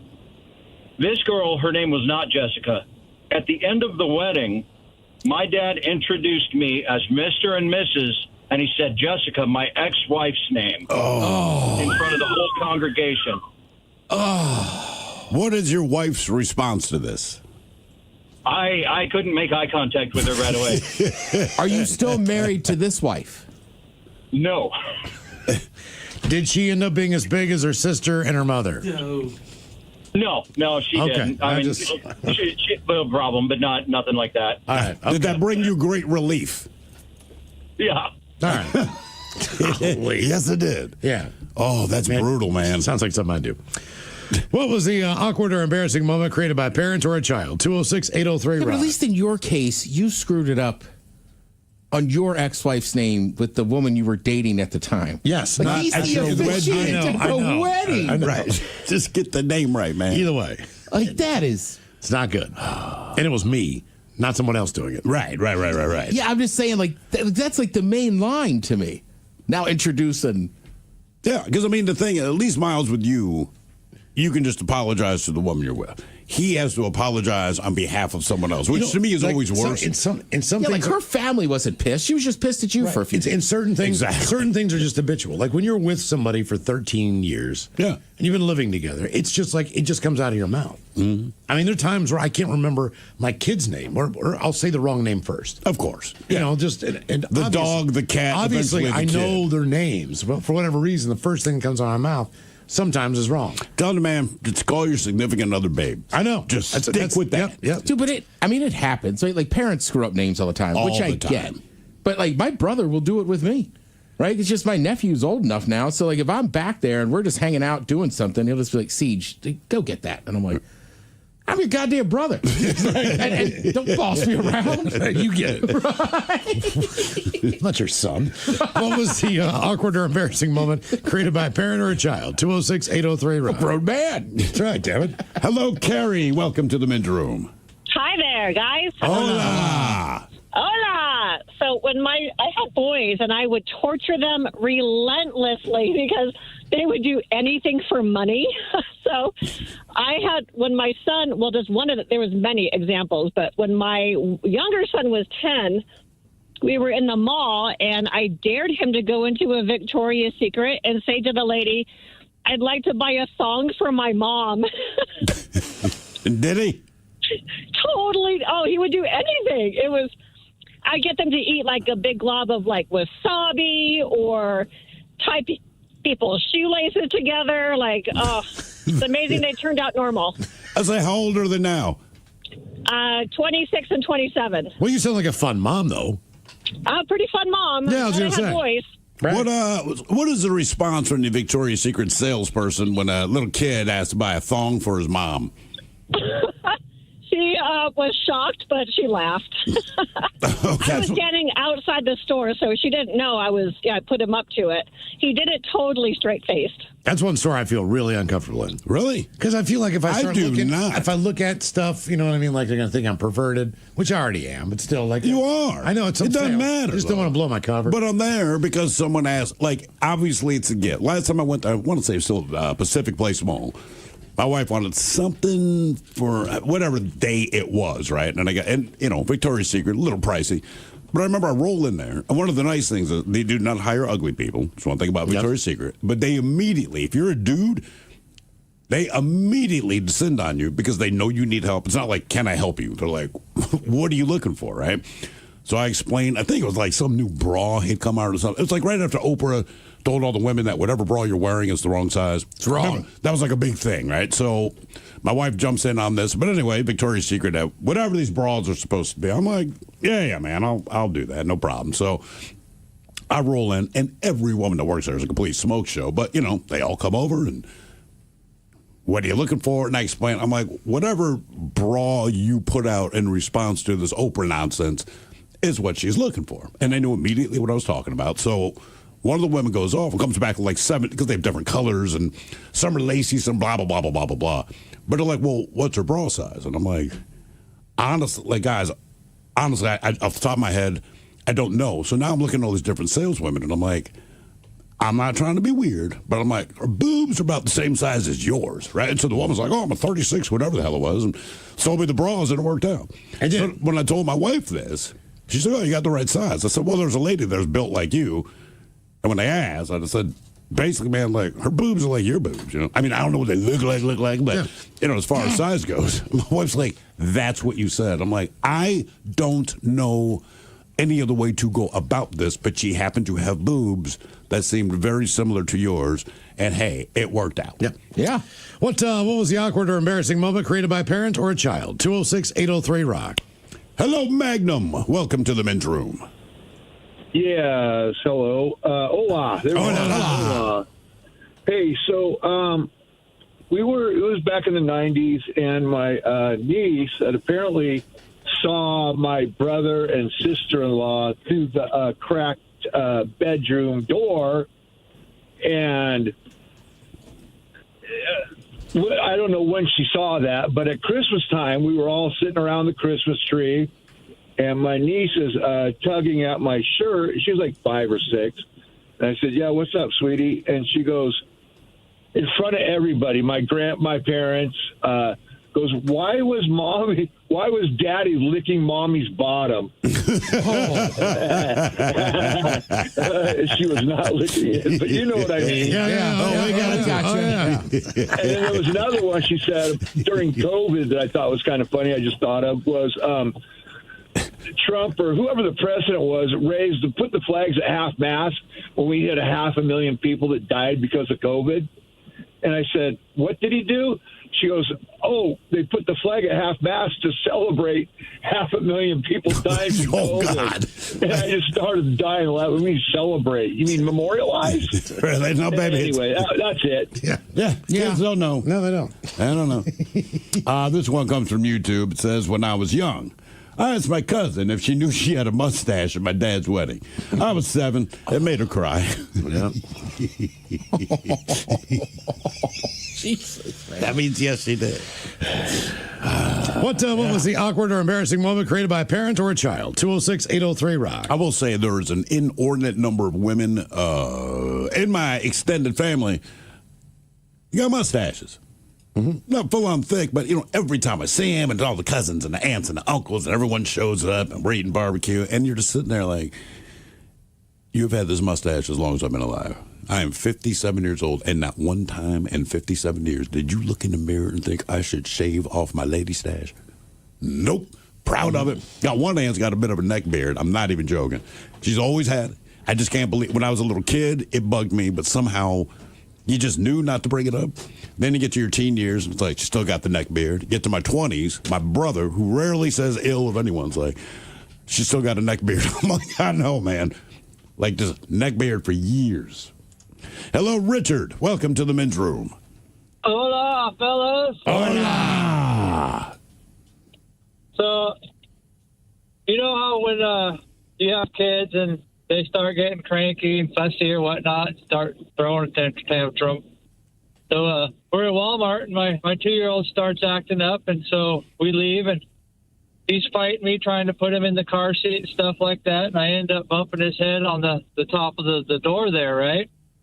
So next day he goes to school, and he tells the teacher sees a little bump on his head, and the teacher asks what happened, and he tells the teacher that I slammed his head in the car door. Oh, damn. Dude. So we get a knock on the door later that evening, and it's a CPS and a sheriff. Wanting to do, I had to explain to him what happened and all that. Didn't get in trouble, but yeah, CPS, the sheriff showed up at my door because bumped my kid's head, and he told them I slammed his head in the car door. How long does it take them to tell you why they're there? Or do they just open with it? They told us right away why they were there and stuff, his teacher called, and so. No, fair enough. Yeah. I mean, if I'm a teacher, I'm calling too. They got to do it. Yeah, at least they showed up. Jesus. Damn. Yeah, kids, just the way they describe things sometimes. Like, okay, you have definitely embellished this story. You bumped your head. That is what happened. What was the awkward or embarrassing moment created by a parent or a child? 206-803-ROCK. Hello, Brandon. Welcome to the men's room. Hola. Hola. Shenanigans continue. This is the men's room with Miles and Thrill. Game is Big Dummy, 206-803-ROCK. Steve, who is our next contestant ready to play the big game? Hello, Harrison. Welcome to the men's room. Liquor and whores. Liquor and whores. Harrison, sober or not sober? Seems sober. Welcome to Big Dummy. Thank you. All right, Harrison, our men's room poll. You're going to beat one in a race. Keep in mind that all these animals, on average, run about the same speed as a human being. Mm-hmm. So you're going to take on a chicken, a giraffe, a pig, or a squirrel? Chicken, man, all day long. Taking on the chicken. Okay. All day long chicken. That's right, damn it. Chicken can get up to 15 miles an hour. It can. I can run 16. You can run what? 16. No, I'm kidding. I have no idea. Yeah, I mean, I'm really thinking about what I could actually run at a dead sprint. Now. No, I mean, it's versus not, in my 20s. It's a not lot different. It's not good. I mean, it's really just not good. No, things start to hurt. Ankles hurt. No, it pops. It can only be a 40. I cannot do 100. Yeah. What do you think your 40s high would be? I used to run a 40 in about 5.0. I think was probably my average. All right, so here you're now. But nothing like 4.8. You know, maybe it was like 5, 5.2, 5.1. Never below 5, but 5 at best. Correct. All right. Correct. I think I got under 7 once. Like 6'8", 6'9". Like, there you go, coach. That's the best you're getting out of me. We call that walking. Yeah. All right, here's your question. I mean, like, good form. You're just not fast. Yeah, no, I hated that. I know. I never was fast. You look great, but it's slow. All right. Like, we all know I'm not on kickoff team. Yeah, that is understood. Right. All right, your question. 1 kilogram is equal to how many pounds? 2.1. Man, it's 2.2. And I know it's splitting hairs, man. But if you do a weight measurement, look, if you got pulled over by the cops and they said we found 4 kilograms of cocaine and they're off by that, you'd be like, no, that is not what you found in my car. I was going to say, I think it's better to get that answer wrong. Why? Well, you're obviously dealing drugs if you know how much a kilogram actually weighs. But I know the people in the U.S. that know the metric system are drug dealers. Right. And years ago, we were talking about something. We were trying to figure out the kilogram to pound ratio. And someone I know texted my phone immediately and told me. And I will not tell you what they dealt with, but I'm like, of course you know. Of course you know. I mean, they were like, boom, this is what it is. I'm like, yeah, okay. All right, your question. What is the meat in McDonald's original recipe for the Egg McMuffin? Original meat. Pork? Well, it is a form of pork, but... Sausage? Was it Spam? It's Canadian bacon. Canadian bacon. Well, I know that, but I mean, it's still the same thing. Yeah. And it's the That's original. The original. Oh, I know. It's not a sausage McMuffin with egg. Yeah. Correct. Yeah, I know that. Yeah, okay. I thought there was like one before that. Nope. It's the original. I say it every time. For my money, it's still hard to beat the McDonald's breakfast sandwich. I agree. And other places have different versions. And Sure. Some places might, but I'm like, that sausage and muffin with eggs, tops. And you know exactly what it's going to taste like. blow your mind, man? All right. You ready for this one? Not as mine, but sure. I did this, okay? Call it as mine. You know they have the bagel sandwiches, right? They do. They're okay. I just don't like the bagels that much. All right. So I'll get the steak sub a biscuit. So you take the steak from the bagel sandwich and just say, put it on a biscuit. Yeah, I've done it on Egg McMuffin too. Ooh. Yes. You're like the Einstein of food. I mean, this is groundbreaking. Actually, the woman's like, this is a really good idea when you gave it to me. I was like, thank you, I know. I think if you were I've never on done this before. social media, would call that a life hack. That's right. I'm Biscuit Maxon. I've got to do Breakfast Max and McDonald's. Breakfast Maxon. Have you seen, like, sometimes there's videos and it's like somebody in their car, like, got a new protein, secret for you. And it's like, oh yeah, what's that? And it's like, yeah, you get it without the bread and just eat the chicken. Like, it's not a secret. Not new, it's not a secret. It's not ancient, it's not Chinese, it's not a secret. You just didn't know. Right. Oh, you took out the carbs. Yeah. Oh. All right, your question. Actress Kira Sedgwick is married to what actor? Heath Ledger. No, the delicious one. Kevin Bacon. Yeah, he's dead. Yeah, I know. I don't know the answer. Hey, man. I always like Kira Sedgwick. Yeah, she's a little odd, but I like her. Yeah, there's something about her look, though, I like. Really? Yeah. Yeah, I mean, I met her one time. She's very nice. Where'd you meet her? How'd she look in person? I bet she was beautiful. I mean, feather, like a flower dress. She married to Kevin Bacon. He and his brother are in a band called the Bacon Brothers. Correct. And they played the Ram's Head Tavern in Annapolis. Oh, really? And we hosted the show. So she was there. Okay, yeah, she cool. was there. Had their dog with her. Of course they did. Yeah, exactly. I'm serious. Had the dog. And what kind of dog? I don't know. Some kind of little yappy dog. Of course. Jesus Christ. All right, your question. How many federal holidays are there in the U.S.? 8. 9. 10. 10. Question 5, Harrison. It's just got to stay at 10. I believe that's the rule, so you can introduce or take away anything, but it's like Title IX. If you introduce one, you got to get rid of one kind of thing. So who did we drop for Juneteenth? All right, well, let's go through it. We got New Year's Day. I think we combined the two President's Days together. Well, no, because President's Day it used to be separate presidents had holidays. They made that into President's Day, which gave us another day for something. I don't know what that was. I think it was MLK Day. Right, MLK Day you have in January. Well, then you have President's Day. President's Day together when MLK came around. Right. But I'm just saying now, like, that's been for a while. Yeah. Right, and then you have President's Day in February. Mm-hmm. I think we got Easter. I don't think that's a federal holiday, though. Easter? Well, Easter's on a Sunday. Yeah. I know, but So I it doesn't thought really matter. I thought you got like the Easter Monday off. No. I don't. No, I think Memorial Day, July 4th. Juneteenth. Juneteenth, I skipped it. Yeah, July 4th. Nothing in August. So Labor Day. And then the day before, and Thanksgiving Day, and the day after. Then what? Christmas Day. I think that I didn't count, but yeah, maybe we should have done that part. All right, multiple choice question for you. Ancient Egyptian Chancellor Imhotep. He is known as the first what in history? Doctor, philosopher, architect, or mathematician? Doctor. I'll say mathematician. Architect. Oh. I'm not positive I knew that's where Hotep came from. Well, I'm in Hotep. I'm in Hope. Jesus Christ. Like Imhotep. Yeah. Yeah. Because there's like Hotep, like schools and stuff. Really? Are they schools for architecture? Or? Well, I'm kind of looking at you. I'm pretty sure it's a black thing. No. Oh, is it? I don't know. Yeah. Hotep Academy? I don't know. Oh. Yeah, I don't know. Look, man, just because I'm black doesn't mean I'm smart enough to go. Right? Hotep. It's not like Howard called Hotep me. derived from ancient Egypt. Means to be at peace. I just know DeMatha there's a Hotep school in like Philly. Afrocentric aesthetics. A strong emphasis on pre-colonial African history. Yeah. Yeah, because it's from Particularly Egypt. That ancient would make Egypt. sense. Yeah. Yeah. You don't say. That's what I'm explaining. I'm like, help me out, man. Hotep. Yeah. It's a whole movement. All right, your question. How many years was Robinson Crusoe marooned on his desert island? 40.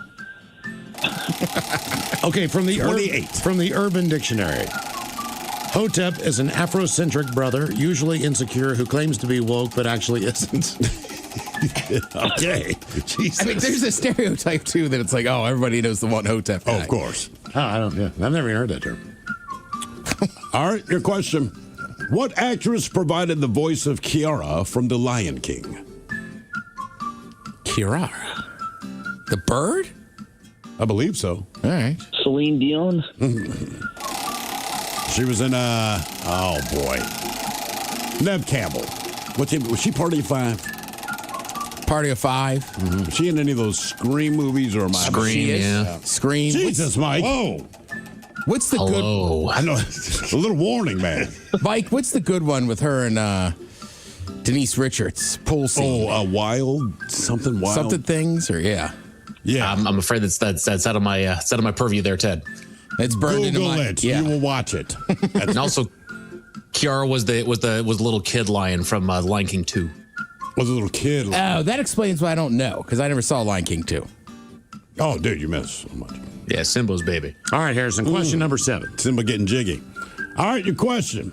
What 7-letter B word is often applied to those suffering from manic depression? Bipolar. Thank you. Thank you very much. And I'm out. Man, his enthusiasm is overwhelming. Exactly. We're both right. It is Wild Things. It is Wild Things? Yeah. Mike, just check it out. You'll understand why. Game is Big Dummy, 206-803. Add into the repertoire. Hello, Joe. Welcome to the men's room. Hola, my bitches. Hola. Joe, are you sober or not sober? You know me, I'm sober. All right, Joe. All right, you're going to beat one in a race. You taking the chicken, giraffe, pig, or squirrel?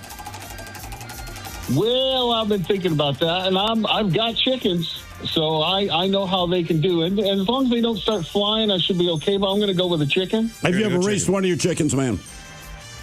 No, I've never had the need to. Well, there's never a need to race a chicken. I feel very confident saying that. However, if you got chickens and we brought it up, you should just time yourself, man. Whoever you think the fastest chicken is. I want to bring up something, though. You mentioned Kevin Bacon a little bit ago. Yeah. So I'm doing a shameless self-plug here. This Sunday is Seattle Breast Fest down at Slim's Last Chance, and I will be performing with a band I slapped together, and we gave it a fun name. We're called Thick Cut Kevin Bacon. All right. Thick Cut. Yep. What time's that? I've played there a few times, man, so just tell people about it, what time they can go down and all. It's always a good event. Oh, yeah. It starts at noon, runs to about 6, and there's 15 different performances. And the theme this year is the Beatles and the Stones. Okay. Oh, nice. Yeah, I get a free sunflower from Joe. I want to say the last time I played that gig with you, man, I don't remember the theme, but we played Careless Whispers. First time I played with Taryn on stage. And what I remember is, if you are familiar with Slim's Last Chance, you know what everyone there looks like, right? The biker bar, there are big beards, and there's a lot of leather. So we're on stage, and we played some rock and stuff, and they're cool. And I'm looking down at the set list, and I'm looking at this crowd, and I'm like, we're about to play Careless Whisper. Like, they're going to burn the stage to the ground and beat us to death. We started playing it. Every dude there grabbed his woman, and they were slow dancing. Nice. And it was, this is cool, man. Picture everyone looking like ZZ Top in a bad mood, slow dancing with their woman. I'm like, okay. Calling her mama. You have to remember that at this event, you're not going to find people in their 20s. It's people in the older set. So it's all right. That's why I felt comfortable, man. There you go. Yeah. No one looked at me weird. Why is he here? All right, Joe. Here is your question. Which kingdom is Greenland a part of? Greenland. Oh, God, that's which kingdom? Let's go with British.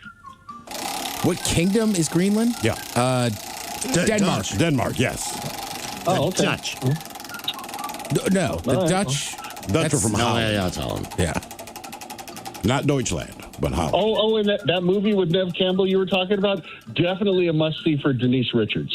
Yeah, man, the whole thing. Look, I can't even tell you what the movie is about. I've seen it like 3 times. Me I don't either. remember. The plot meant nothing. The pool is everything. Yeah, once Denise Richards' boobs came out, I forgot about everything else. Yeah, nothing mattered. I think that's what Nothing Else Matters was from Metallica. There you go. In that case, you should watch Starship Troopers. Yes. Yes. Man, another fine movie. Yeah. Yeah. It has its times. Any other movies that you want to recommend? No, there's just, that's right in my wheelhouse of like high school, just getting out of high school. It's like, dude, you seen that shower scene yet? And the chick with the curly red hair, man. Starship Troopers satisfies the 10-year-old boy in all of us. Yes, it does. And a 57-year-old man. And I hate bugs. There you go. All right, here's your question. What classic TV show was created by Rod Serling? Oh, gosh. You know what? I usually go 3 questions before I miss one. It's been fun, guys, but that's The Twilight Zone. Yes, indeed. Very good, Joe. Confidence. I was hoping to be wrong. Game is Big Dummy, 206-803, Ron. Dummy! Hello, Adam. Welcome to the men's room. Hola, bichola. Hola. Adam, you sober or not sober? Not sober, Miles. Good for you. What are you doing, Adam? Just drinking some Modelo's. Very good. Very good call. Okay, you're going to try to beat one in a race there, Adam. You taking a chicken, giraffe, pig, or squirrel? I've caught plenty of chickens, so I'll take the chicken. Racing the chicken. All right. Chicken can get up to 15 miles an hour. Again, it can. All right, your question. Who created Star Trek? Gene Roddenberry. One and done. Too easy. One Jesus. and done. All right. Before we let you go, let's give you a 50-50 question. 17 or 27? How many of the actors in the movie Goodfellas went on to be on the TV show The Sopranos? I'll go 17. Yeah, 27. Damn it. 27? 27 of the actors from Goodfellas went on to be on the TV show The Sopranos. Huh. I don't know that many of them had big roles in Wasn't necessarily a Goodfellas, huge right? role. No. They were just all in it. But you were there, you were credited, right? And then at some point when they did The Sopranos, like, got another gig for you. Keep looking Italian. Game is Big Dummy, 206-803, Ron. Dummy! Hello, Brock. Welcome to the men's room. Hola, bitches. Hola. Brock, you sober or not sober? I am a sober turd today, Miles. A sober turd. Sober turd. I like when I have drunk turds. Okay, which animal you racing? Chicken, giraffe, pig, or squirrel? I'm gonna go with my spirit animal. I'm gonna race a squirrel. Going after the squirrel. Okay. Is anybody, other than you, Brock, does anyone have a spirit animal that's not cool?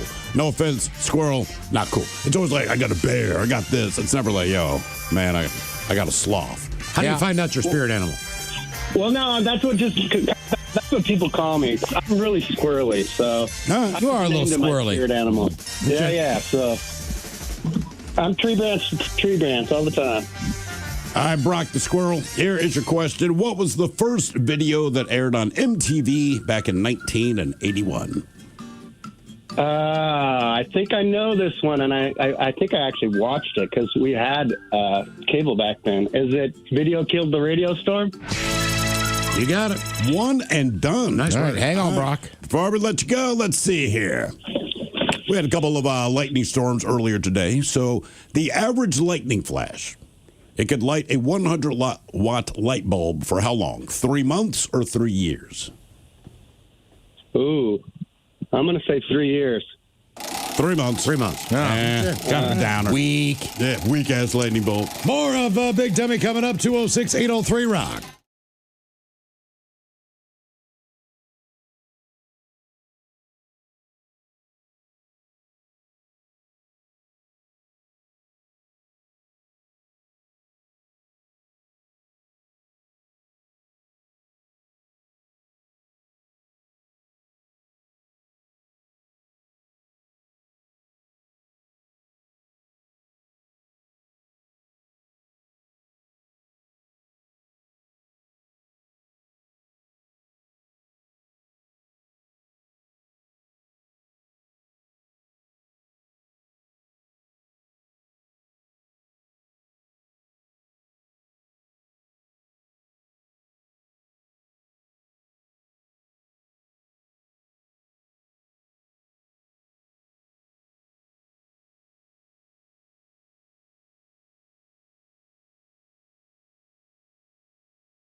Guys, when I was maybe... Miles, I don't think most parents are sitting around drinking jungle juice on the weekend. Well, I mean, if they're throwing a party. It seems like a Christmas party. You got a punch bowl, it's juice. Right. Daddy, what's that? Jungle juice for Daddy. Jungle juice for Daddy. Daddy's jungle Saturday. juice for Daddy. Every weekend, I watch my dad drink out of a garbage can. Yeah, don't drink out of the toilet, baby. Got stuff in there.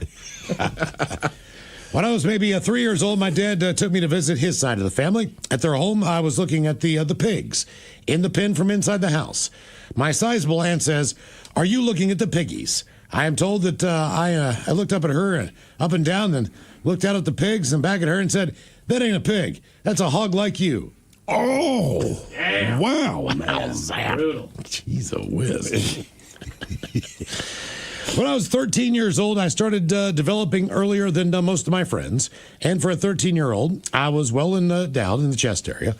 So my mom took me to buy my first real bra, and she made me come out of the changing room while she grabbed the straps and jiggled my boobs around in front of a bunch of people to make sure it had support. Oh, God. I promised my daughter that I would never do that to her, but thankfully, she'll never be as chesty as I am. That from Chesty Nicole. Yeah, what else? Right, Chesty Nicole. Well, she says Nicole, but I'm calling her Chesties. Chesticles.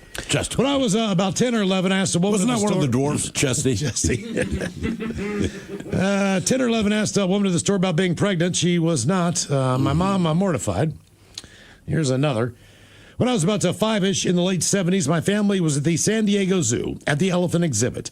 They had just introduced a new female elephant into the enclosure. A bull elephant started chasing the new female around the enclosure. Yeah. With this action, it drew the attention of a large crowd, and I was put on my dad's shoulders to see everything.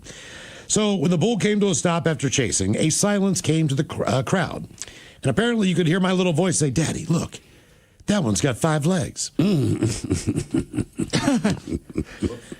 I was about 11 or 12, went to the Olive Garden with my mom and sister. We ordered a plate of calamari as an appetizer. I picked up a tentacle with my fork, held it up and said loud and proud, "Testicle, anyone?" As they laughed, and me and my sister said, "You mean tentacle." I turned beet red and shrunk down into my chair, hoping none of the other people heard. Rock on, bitches. That from Jamie from the Berg. Another. Back when I was teaching, I once had a sibling of a student and her mother come into my office after school. She had on her head what I thought was ash, which was interesting because Ash Wednesday was the day before. So as I was asking her why she still had ash on her forehead, I was reaching forward to see if I could knock it off as a joke and play with it. Turned out this was a birthmark on her forehead. Oh! And I've never been more embarrassed in my life. Can I knock that off? Jeez, the whiz. Okay, time for a couple of birthday emails brought to you by Men's Room Roasted Red Salsa from San Juan Salsa Company. Dip responsibly. 2 birthdays today. All boys, I was hoping you'd join me today in celebrating a 57th birthday for my dad, Dean. He's been listening to you guys for nearly as long as I've been alive, 23 years. And one of our favorite things to do is piss off my mom by constantly singing the green bean song, especially around the holiday season. So, of course, can I get a round of green beans for my amazing dad? And love you, Dad. That from his favorite child, Olivia. Green bean. What? Green bean. Okay. Green bean. Yeah. Okay. And one more birthday on a personal note. Today, my stepfather, Dan, turns 77 years old. All right. Yeah, so I know what he's going to do, man. He's going to have a big old steak. So in honor of my stepfather's birthday. And his full head of hair. He does have a full head of hair. It is so annoying. I remember the first time I met him, I'm like, how in the F does this look? Yeah. But what I said is nice to meet you. Exactly. It's not what I was thinking. So I got some dad jokes for Dan, okay? It was weird when you made fun of his Italian heritage. I know. That was weird. To his face. Yeah. 3 things I love in life. Eating my family and skipping commas. Ted, why doesn't Cristiano Ronaldo like to eat ribs? Why doesn't Cristiano Ronaldo like to eat ribs? Why? Too messy. Okay. Oh, hey, all right. What did Mr. Miyagi do when he got home from a first date? What? Wax off. It was right there, Mike. I know it was. He asked me earlier. I'm like, I don't know. I knew it. He's loving him. The first French word I learned, guys, was oui. Oh, yeah. From a magazine. Me too. That's actually the first French word I learned. Oui. How do you turn a head of lettuce into a Caesar salad? How do you turn a head of lettuce into a Caesar salad? I don't know. You stab it 23 times. And finally, this might be my joke of the week, but I'm going to let it go now. You guys ready for this one? I told my barber I wanted my haircut just like Tom Cruise. Oh, yeah? Mm-hmm. So he gave me 2 cushions to sit on.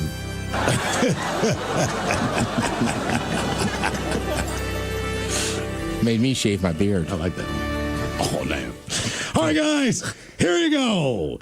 Happy, happy, happy birthday. Happy, happy, happy birthday.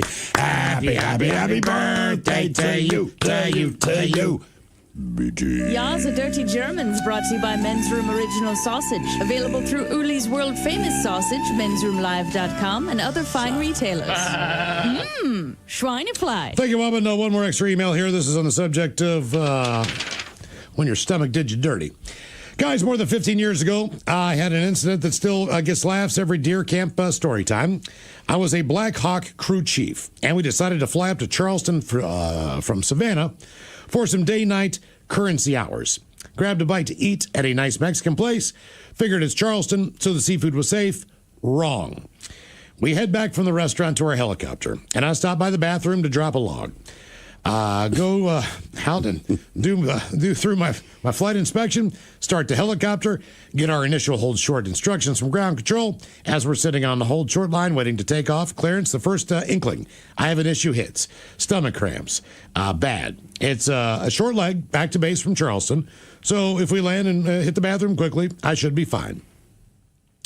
We get handed over from Charleston ATC to Savannah ATC, and our second issue hits. A heavy is inbound to our airfield with an in-flight emergency. Crap. My stomach cramping so hard I'm holding my stomach. I am sweating everywhere. Can't focus on anything except for not crapping myself. They tell us to enter a holding pattern and wait for further instructions. 10 minutes goes by, no radio noise at all. So I asked the pilots to just ask for clearance to land direct if we avoid the active runway because I had to go. ATC denies us immediately. Another 10 minutes goes by. We finally get cleared to come in. I tell the pilots to please pull me up to the hangar so I can go. I was in rough shape. Now, from the spot they stopped to drop me off to the hangar door is about 60 feet. Then another 20 feet to the toilet. I begin to go on the most ass-clenching waddle I can muster as I drag my feet across 60 feet of gravel, each step heavier than the last, each step increasingly feeling the cramping in my gut. Hitting the threshold of the hangar, I had to step up, 2 to 3 inches at most. Well, I took that first step up, and a little blurb happened. Nothing major. Who hasn't had a little kiss in their britches?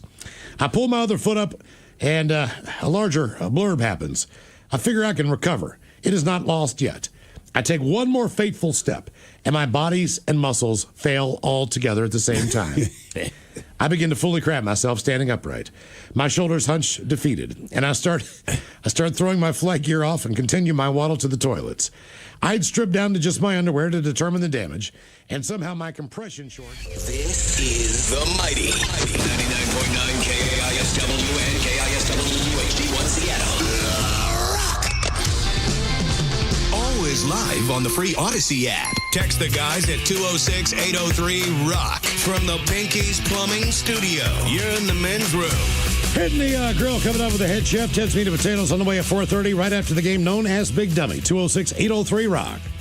Hello, Jess. Welcome to the men's room. Big Dummy! Hola. Hola. Jess, are you sober or not sober?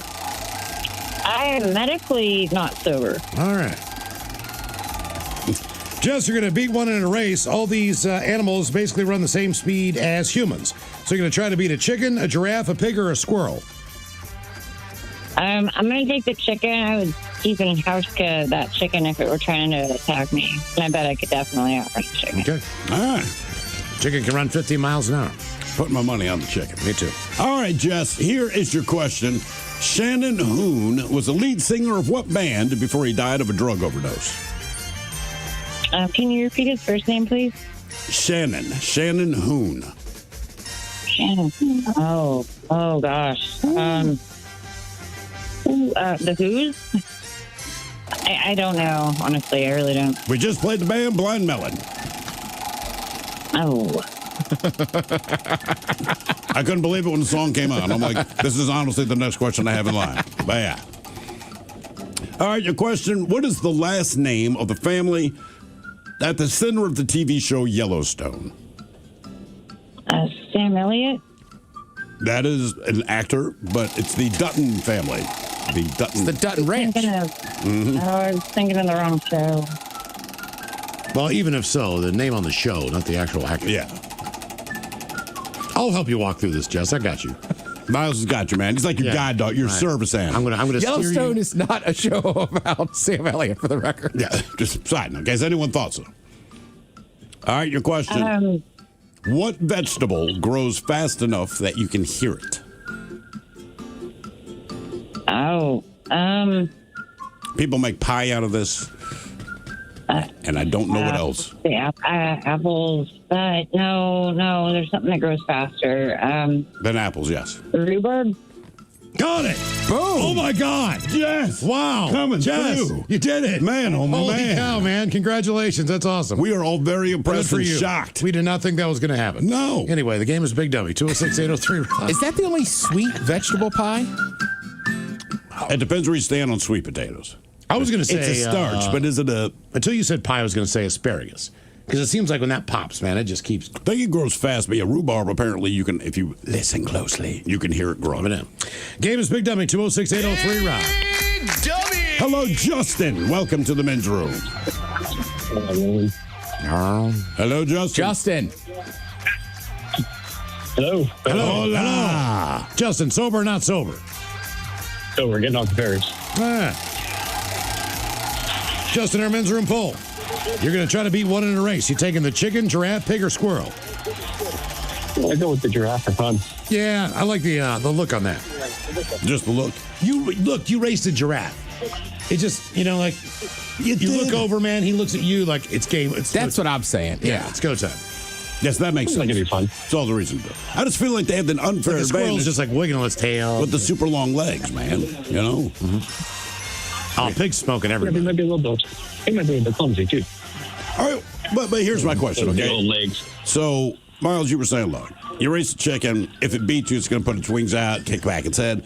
So, typically, when you watch a close race, right, the last thing they do is stick out their chin, right? Just get, giraffe. the giraffe is killing you. Oh, man. Oh, I didn't even think of that. Right, he took 3 didn't even think of steps. that. He's already reached it. So, it is where his feet are, or No, is it? it's not. He just needs to. He's going to break the tape. He's kicking everyone's ass. In that theory, that might be right. I'd probably get DQ'd, but in theory, if I was in front of him and he got even with me, could I just dive on the ground to trip him and then get up and keep going? In foot racing, no. Maybe you could just No, put they your don't hand in allow front of that. his head, and push his ass back. I just like the idea of him tripling and falling. Yeah. Yeah, that'd be great for you. Stupid giraffe. All right, here is your question. About what percentage of the air you breathe is oxygen? 20%. What was that? 20. I'll give it to you. Wow. 21. Damn. One and done. Close enough. Great All right. job, Justin. One and done with the big brain. Let's see here. Before we let you go, a 50-50 question. Which is hotter? The surface of the sun or the Earth's core? It's cool. Man, oh, man. Okay. That was quick. Yeah. Game is Big Dummy, 206-803, Rob. Big Dummy! Hello, Corey. Welcome to the men's room. Montgomery! Hola. Corey, sober or not sober? I am high as a giraffe's loquacious poussée. Where in Kentucky are you getting this marijuana you speak of? I don't think I can disclose that. I kind of seeing as figured. it might. Yeah. Be incriminating in a state like Kentucky. Yeah, here. We're like, I went down to Sean Kemp's place. Exactly. Let's just say I know a farmer. Uh-huh. Okay. All right. Good for you. I know a guy there, too. He just does beef. Anyway, men's room poll. You're going to beat one in a race. You taking a chicken, giraffe, pig, or squirrel? Well, I am the chicken cowboy, so they don't stand a chance. They're fast, but not for very far. So I want to have fun racing a pig. Race a pig. Okay, they are pretty quick, too. What's the farthest you've had to chase a chicken?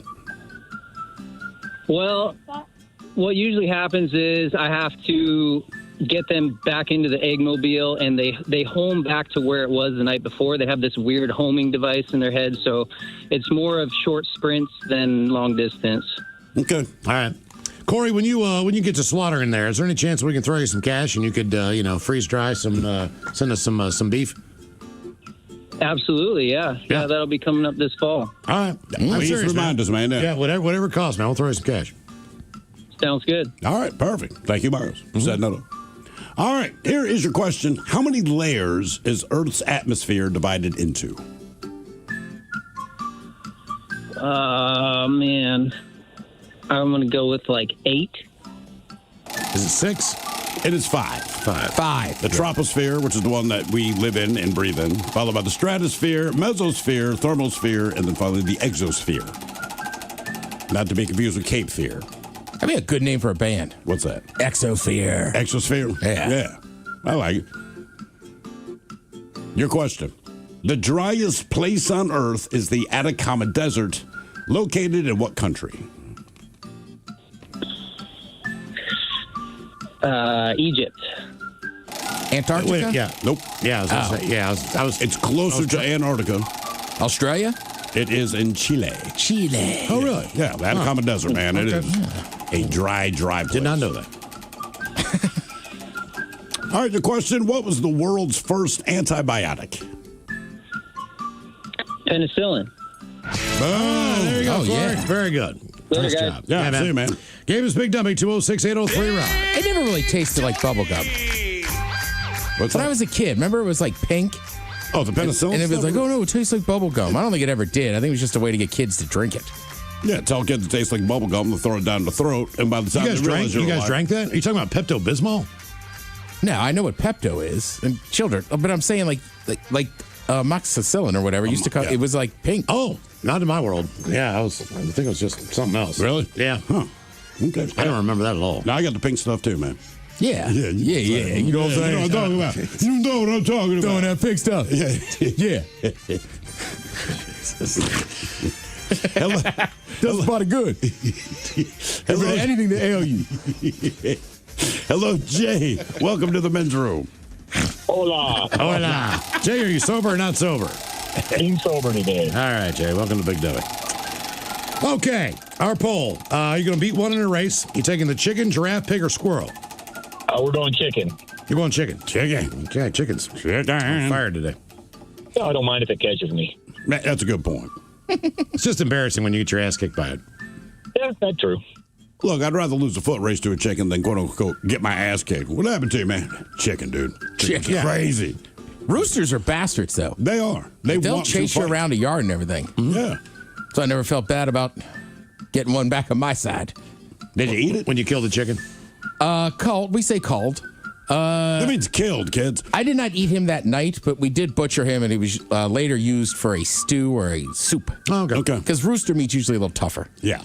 Because they tough. Yeah. All right. Multiple choice question for you.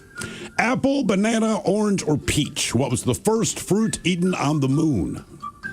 On the what? Can you repeat that? Apple, banana, orange, or peach? What was the first fruit eaten on the moon? Let's go peach. How did you know that? Yeah, come on. How did you know Yeah. that? Well, you'd think just Yeah. based on like the texture. That would have been the last one, I guess. Yeah, because you would think that would go mushy. A banana would go mushy. Apple to me would be the logical choice, just based on the fact That's that what I would have thought. But it's got peach. it's encased and Yeah. Hey, was that a one and done? That was a one and done, wasn't it? Yeah. Oh, yeah. All right. It's a bonus. Before we let you go, 50-50 question for you. Let's go back to the world of Charlie from Charlie and the Chocolate Factory. True or false? Charlie from Charlie and the Chocolate Factory was supposed to be black. Let's go true.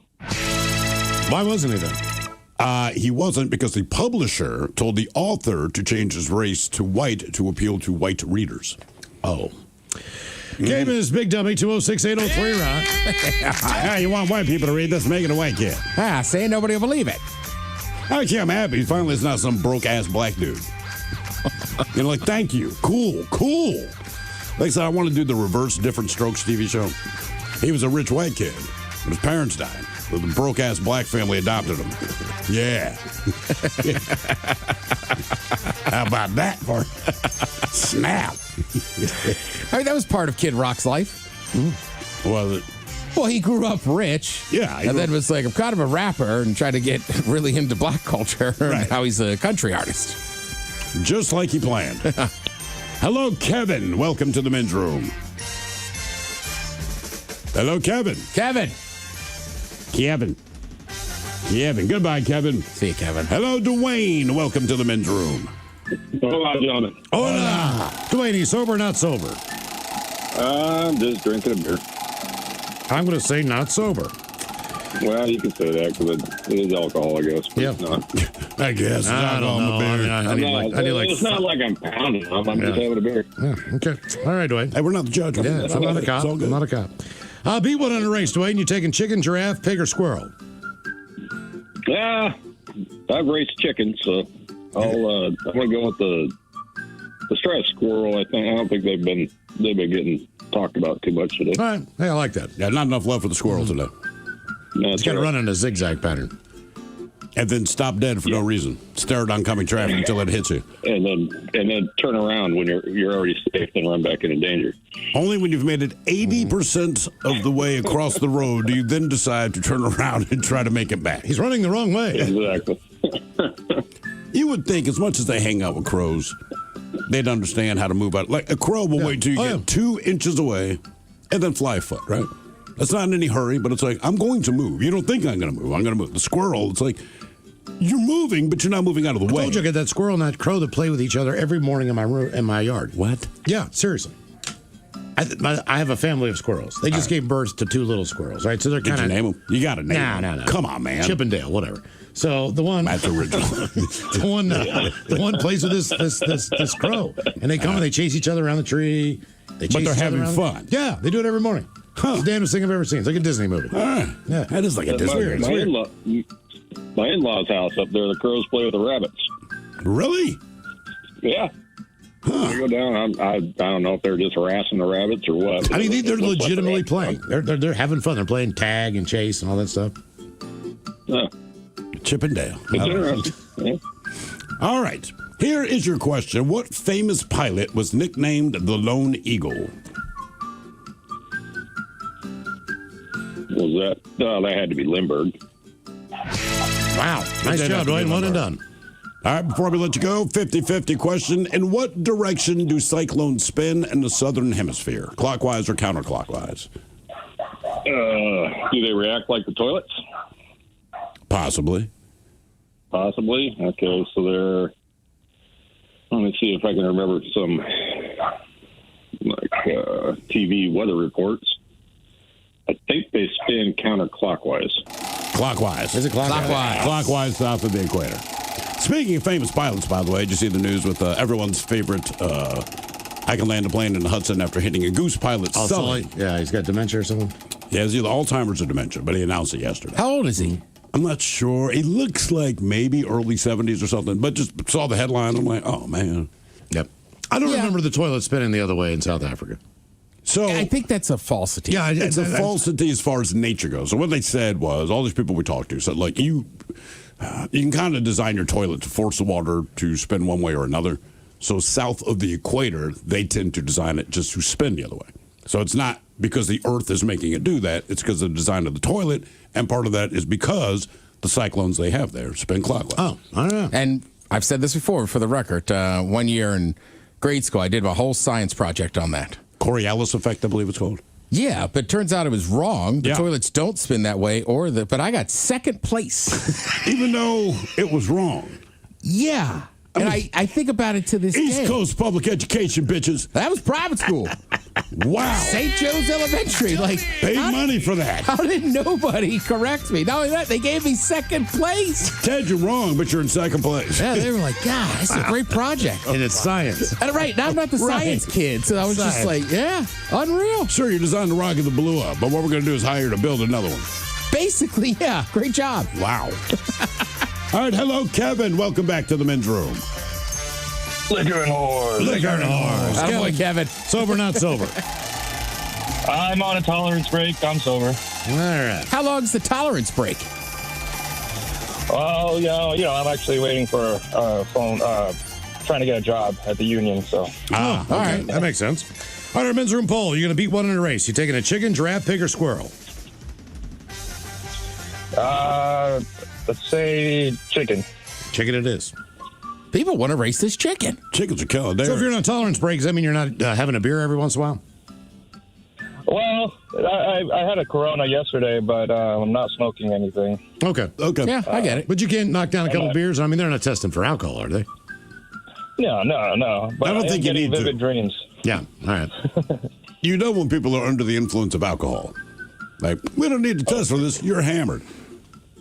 Right. Yeah, they'll pay for your rehab, I'm sure. But Yeah, I mean, people, I want to say it's out in 24 hours. Like, if you show up to a piss test feel for like it alcohol is. and pee, like, you're just drinking all the time. If I drink Miller Lite, it's out of my body in like 7 minutes.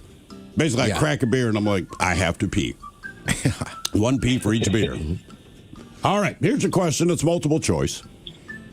The harp, the sitar, the lute, or the piano? Which instrument has the most strings? I'd say the piano. Man, man. wow. One and done again. Jeez. Fire today. All right, one and done before we let you go. True or false? The Energizer Bunny only exists in the U.S. and Canada because everywhere else in the world, it's the Duracell Bunny. True or false? True. Did So they're Duracell- owned by the same company. is what you're No. saying. No. So Duracell, they came up with the bunny, all right, but they did not renew their North American trademark back in 1989. So Energizer grabbed on it because over in Europe, Duracell was kind of kicking Energizer's ass with battery sales, and a lot of it was because they introduced the Duracell bunny. So when Duracell let the trademark wear out, Energizer's like, F you. And then, believe it or not, It's all about the bunny in the battery business. Energizer's sales went up with the bunny. Real quick, just so you know, a piano averages anywhere from 220 to 240 strings. A harp has 47 strings. A sitar has anywhere from 18 to 21 strings. And the lute, which all the cool kids play, anywhere from 11 to 13. Yeah. Game is Big Dummy, 206-803-ROCK. Dummy! Hello, Michelle. Welcome to the men's room. Hey, Mitchell. Hello, Hold on. Mitchell. Welcome Mitchell. to the men's room. Mitchell, you sober or not sober? Not sober. I've been called worse, guys. I believe it. Mitchell, I just can't spell. I thought for sure it was Michelle. That's all good. It ends with the LLE. Yeah. So I'm like, all right. I'll keep it with Michelle. People in a race. Chicken, giraffe, pig, or squirrel? I'm going to say chicken. You're going to race that chicken. Okay. All right. You chicken racer. See, that sounds horrible, doesn't it? I go to the chicken races. All right, Mitchell, the chicken racer here. Here's your question. The singer Shakira hails from what country? Brazil? No. Colombia. Colombia. Oh, big dummy. Yeah. No idea why I asked that question. All right, what'd I win? In what Alaskan city does the Iditarod race end? End? Juneau? Anchorage? Nome. Nome. You do all that race and you end up in Nome. Well, you got to go. I mean, sometimes they don't even have enough snow. So it's better to go north than go south. Yeah, good point. Correct. I know in recent years they've had to put snow on the streets. All right, Just like Columbia. It happened to Miami once. Shakira. Built the city. Bam. All right, your question. What is Green Day's biggest hit, spending 16 weeks on the Billboard charts? Oh, I'm going to say basket case. Time of your No. life. Nope. American Idiot was an album. Nope. Boulevard of Broken Dreams. Yeah. We should play that. Yeah. I don't maybe know. once. I don't know if we're ever going to play Green Day on the station. No. Wichita They'll come Castle. and Yeah. Yeah. All right. The question: what was the nickname for Germany's World War II submarines? I got nothing. Nebuchadnezzar. I don't know. U-boats. Yep. Underwater I've heard boat. one. I got They still smell like diesel 70 years later. All right. Your question: what fluid surrounds a fetus? Amniotic fluid. There you go, Yes, Mitchell. indeed. Nice work. Nice work. Head Chef coming up. Ted's Meat and Potatoes, all about grilling. And we've got your emails on the way next from the men's room at KISW.com.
coast to coast and around the world.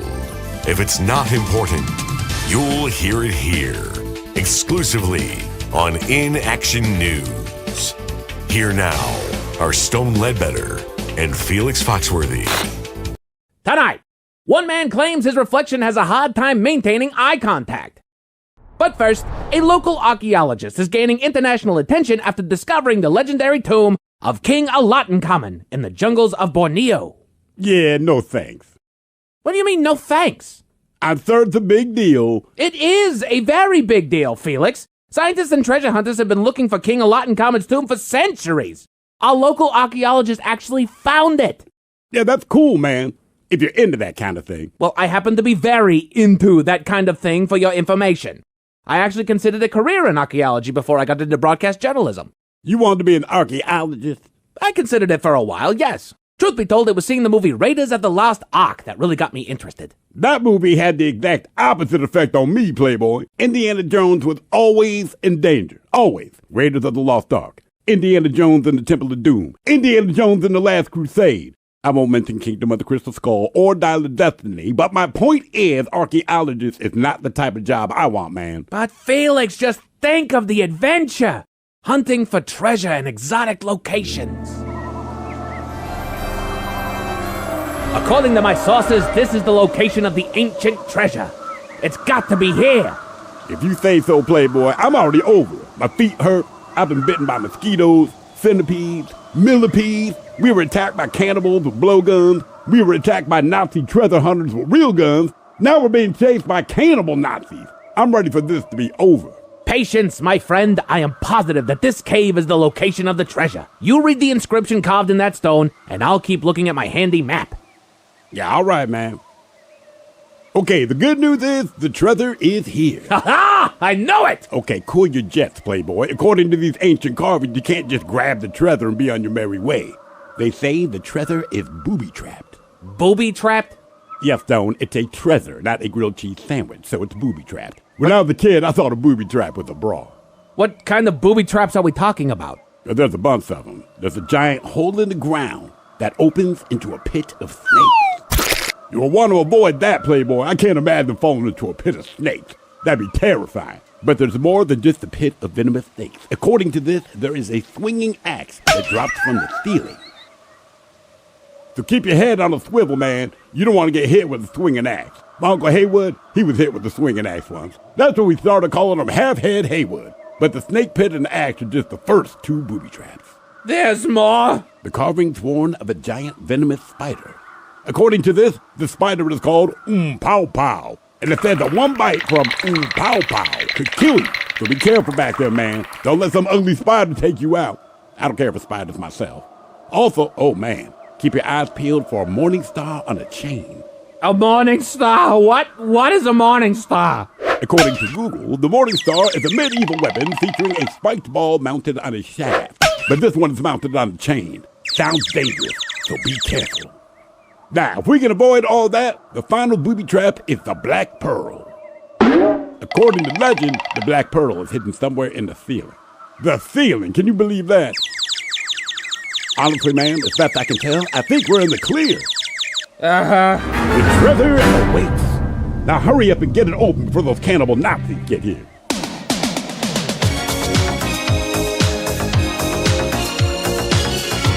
Did we just get rickrolled?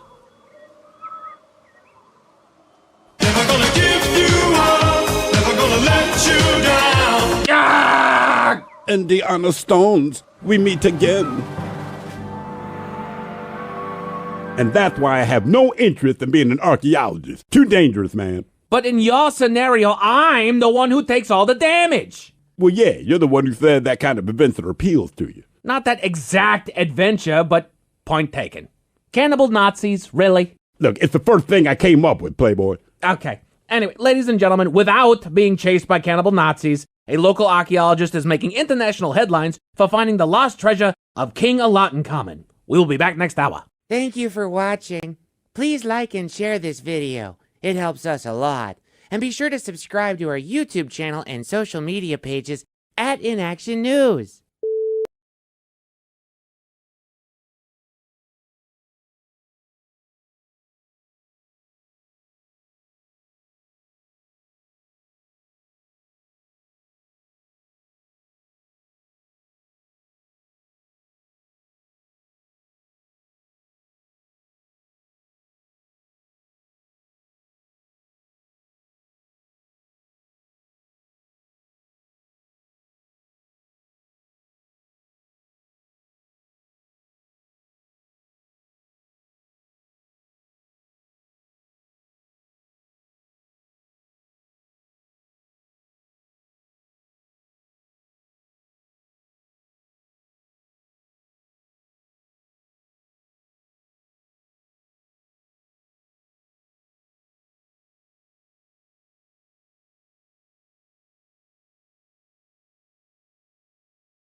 KISW. We return to the men's room with Miles and Thrill.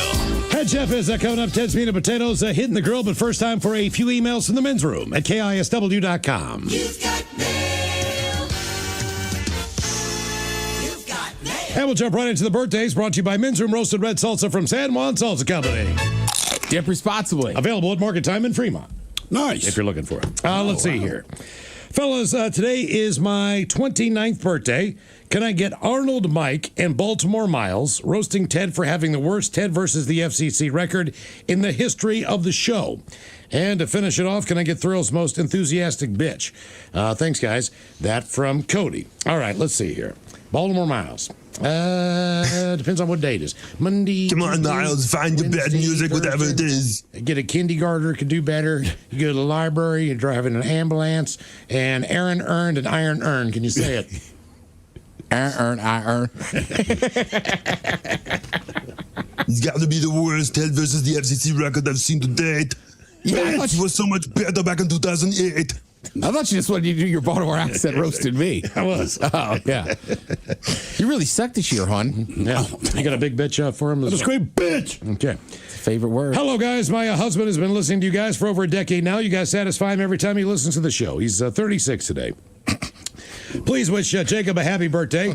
How about Coach Ted hyping up the Seahawks against Miles Garrett's bitch ass and some dad jokes for Miles? Thanks, guys. That from Chloe, Mila, and Inyi, I believe it is. Inyi. All right, you know what? Coach getting fired up for football season already. Yeah, sure, Miles Garrett came over, but here's one thing he hates. Tight ends. Our tight ends, especially that 12 formation, Seahawks do it the best. Hey, rush up the field all you want, jackass. It's called a screenplay, Mr. Garrett. My brother rolled into the studio right now. Hello, Mr. Garrett. Yeah. Oh, I think you're a great player. I just You're a wonderful man. Yeah, none of that was serious, Miles Garrett. Couple of dad jokes, guys. I wish I could go back to my wedding day just one more time again. Oh, yeah? Oh, yeah? I wouldn't show.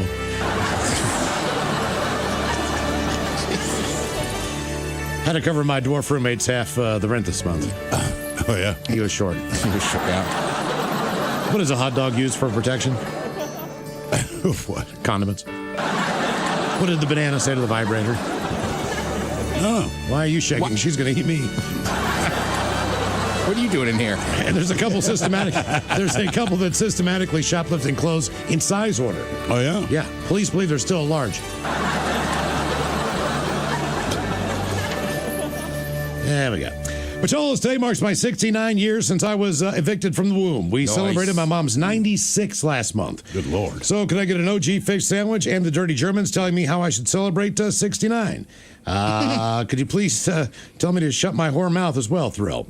You guys are the best. That from Steve in Bremerton. Do I get a fish sandwich?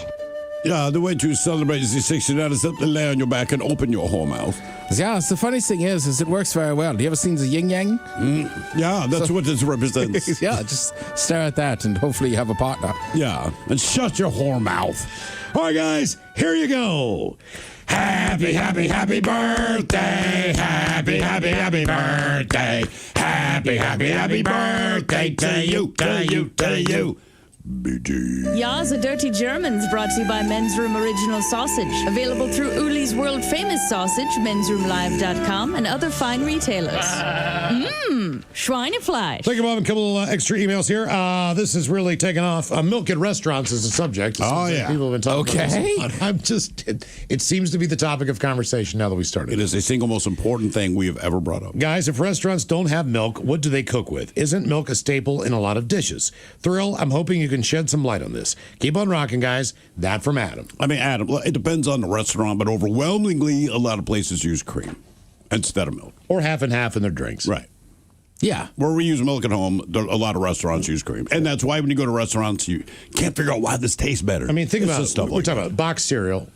Use milk for that. Yeah, correct. Macaroni and cheese requires a fourth a cup of milk. For the most part, there's not a lot. But if you're at a restaurant that makes mac and cheese, they're making a homemade heavy cream. They're not Correct. using milk. Yeah. Yeah. So milk is, I mean, it's got to be, I think it really has to be a restaurant that's a kid-friendly restaurant. Yeah. Right, because I'm thinking of a place I like, and it's a bar and a restaurant, right? Mm-hmm. And they have very good food and stuff, but like I don't know that any of their dishes are like cream based. The next time you go there, just ask for a glass of milk. I've definitely asked for a glass of apple juice once, and they were like, what? So I think that turned in, like, I'm pretty positive. I like to mix it with my Hennessy. Okay. Apple juice, not milk. Oh, okay. All right. Hennessy and milk, brother. Yeah. Oh. Keep your bones strong. Subject here is sunscreen. All right. All right. It says, catching up on the Odyssey app, guys, I'm originally from Kenya. And when I was growing up, whenever we went on vacation, all the white people and tourists always smelled the same. And it was always a somewhat pleasant smell. When I came to the U.S., I was 19. The second summer camp came around. I thought, that's it. That's the same smell. Aha. It's sunscreen. I have another one with sun. My daughter and I are highly sensitive to the sun on the equator. Anytime we go back home in Kenya, in Mombasa by the Indian Ocean, we will get a heat rash on the soles of our feet and on the palms of our hands. The crazy part is, as soon as we leave the coast and go back to Nairobi, higher elevation, rash goes away in less than an hour. Really? Huh. That's weird, man. That is crazy. Dude, somebody said that to me this weekend. What's that? Like, I was setting up my bar, and some of my friends showed up, and they were like, you smell really nice. And I was like, and I hadn't showered yet. And I was like, sunscreen and deodorant? Yeah, pretty much. I mean, it's usually like a tropical smell. Yeah, it's coconutty. I mean, Hawaiian. Do you guys ever wear a rash guard? No, what is that? Well, like, there's like rash guards that people wear if you're like, you know, if you're doing like jiu-jitsu or wrestling, but then also some of them have sunscreen in them. So you'll see people when they're out fishing or swimming in the ocean, but they're kind of skin tight. Huh. So now they have like button-up shirts that already have the sunscreen in them, and you could just wear them in and out of the water. Huh. Nice. I didn't know that. Okay. And finally, one more helping hand and a bowling ball. Gentlemen, catching up on the podcast on the Odyssey app, wanted to share a time I helped my best friend reset his finger while bowling. In the middle of the hour of the lane we rented, we found a setting on the prompter to tell us how fast we were throwing the big balls. I saw his hand keep getting lowered to the ground and advised him take his fingers out of the ball before he spikes the ball while mid-throw. Yep. He looked back and laughed. While 2 throws later, he proceeded to throw a gutter ball through the floor, popped out his middle knuckle on his ring finger. After laughing at him, I told him he has to set it back into place with all the adrenaline still in his finger. He asked me to do it because he was freaking out. So I set it back into place while calling him a P. I told him it would be sore, but keep moving it and to keep the swelling down so he could keep going to work. Not listening to my advice, he still went to a hand specialist 2 days later, told him not to move it, and wrapped it up. They also said he chipped the top part of the socket on his knuckle and that he had a good friend who set it back into place because people come in and they have to have it reset. And the longer you wait, the more it's going to hurt. Yeah. They did not know his best friend, though, thought I was hoping to put more pain in him just to reset it. But either way, cheers, bitches, and love the show. That from Cody. Coming up at 5:08, we will drink and toast with the shot of the day. But first, time to open wide and sample Ted's meat and potatoes. Now, here's your host, head chef of the men's room, the Ted Nugent. Head chef in the house.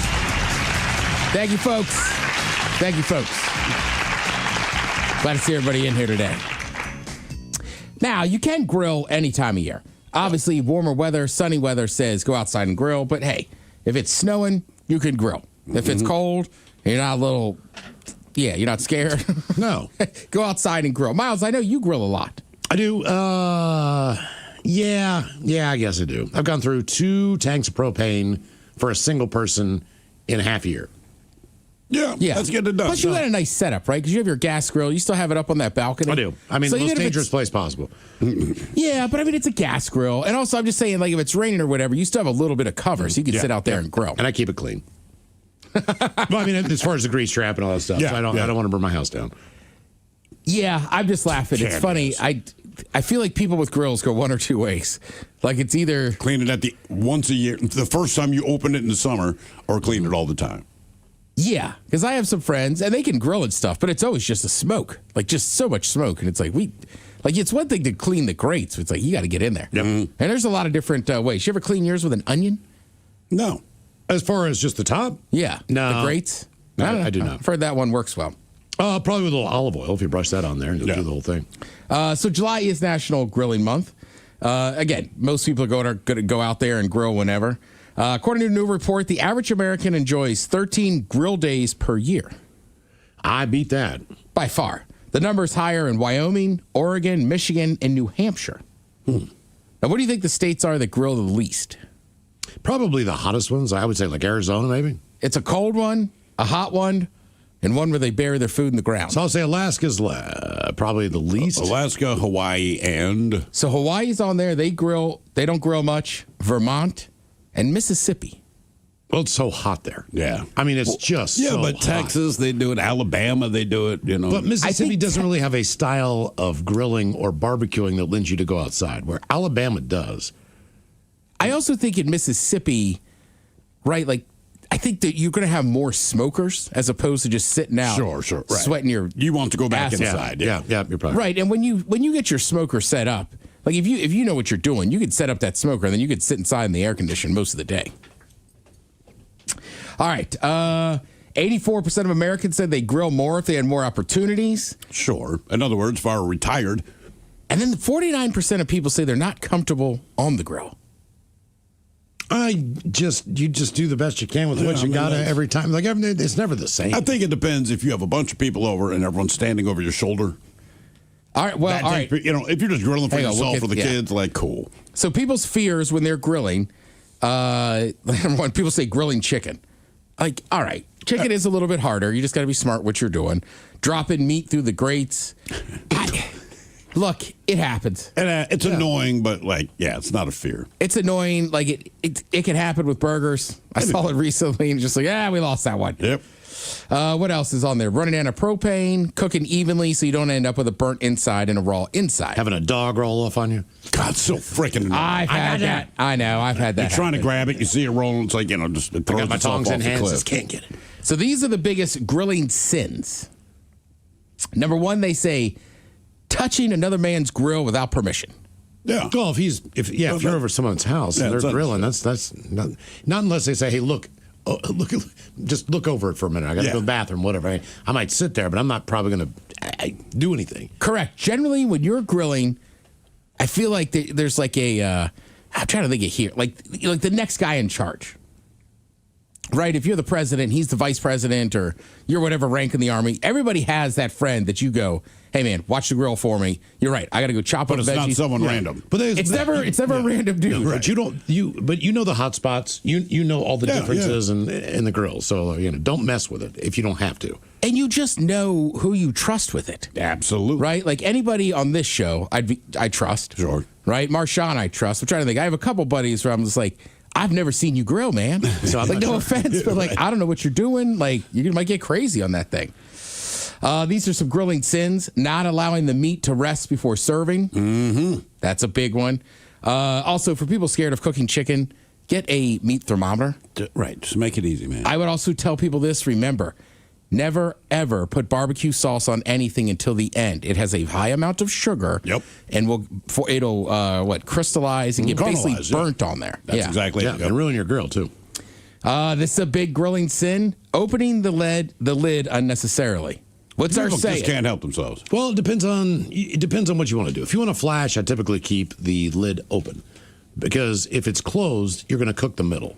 And if you really just want a nice, medium rare or something like that, I kind of feel like you go high heat, leave the lid open, and just kind of instead of cooking like an oven. But right. People put on burgers and dogs. It's like just leave the lid down. Let them cook. Yeah.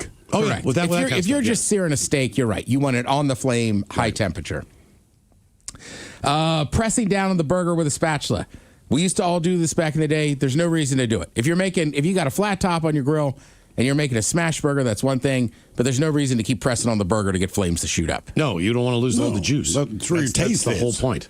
Now, they do add as a grilling sin, backseat grilling. Someone who's hanging around in the background with plenty of opinions on what the griller should do. Now, I won't chime in a ton. Well, but one of my favorite things, like I feel like if somebody's grilling and it's like a party, like I naturally are going to stand near that grill, drinking a beer and chat with you. Sure. You know what I mean? That's chatting. Yeah, and right. you might have questions, but don't offer advice. Correct. That's and I've done it to you. I've done it to everybody in this room. Like, I'll have questions and be like, oh, that's what you're doing. That's what you're at. I'm not going to be like, you are effing that up. I'm not eating that. Right? First time, huh? I brought my own dogs. All right. Now, these are 7 things you should never grill. And there's some hot hot kebabs, hot topics on here. Kebabs is one of them. They say don't grill them. Yeah. So here's the big deal.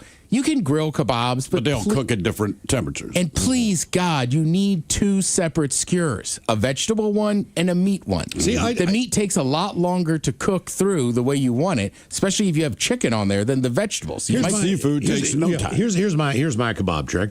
You get a vegetable basket, right? You chop all your vegetables up, coat them in a little bit of oil, throw those in there.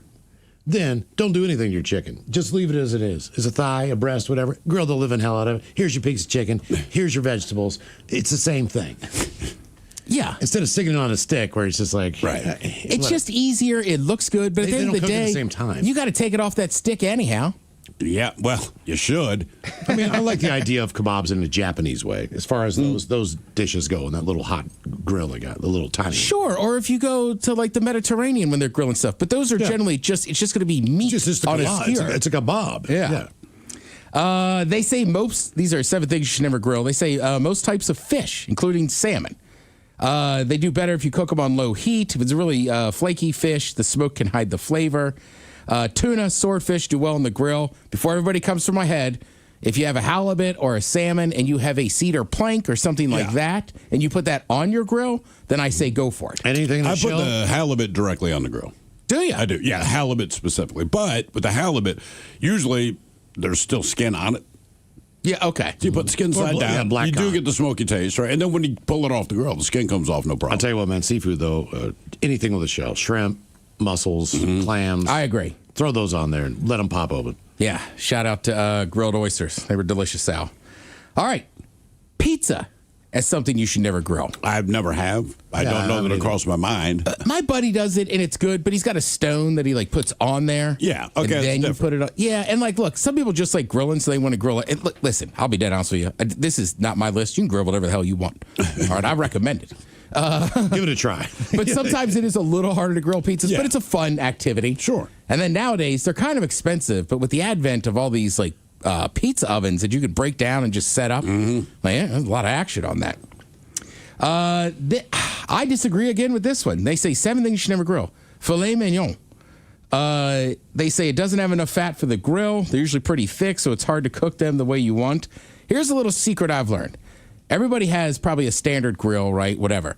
If you have one of the little hibachis you use at a tailgate or you're camping, those things don't have temperature control. So if you leave that thing closed, it gets so hot.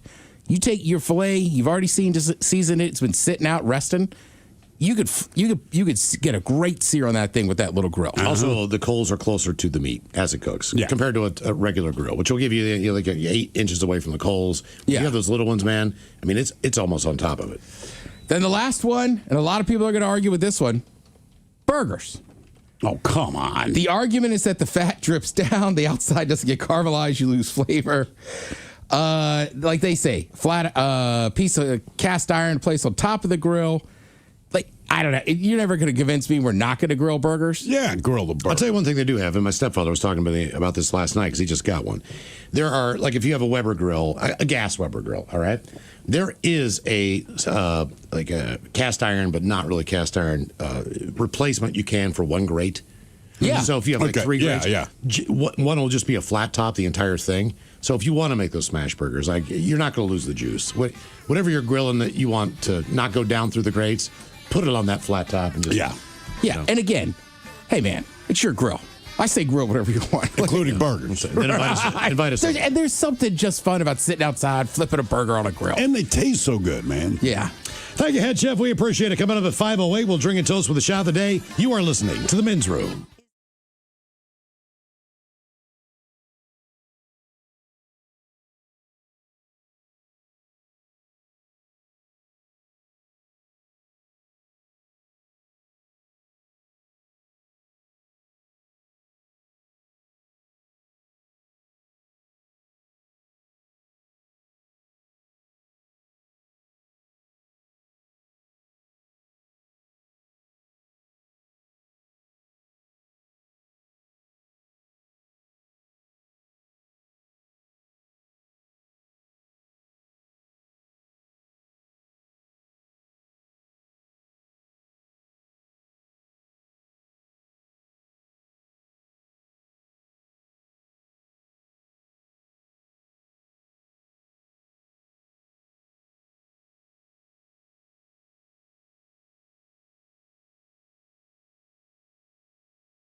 From coast to coast and around the world.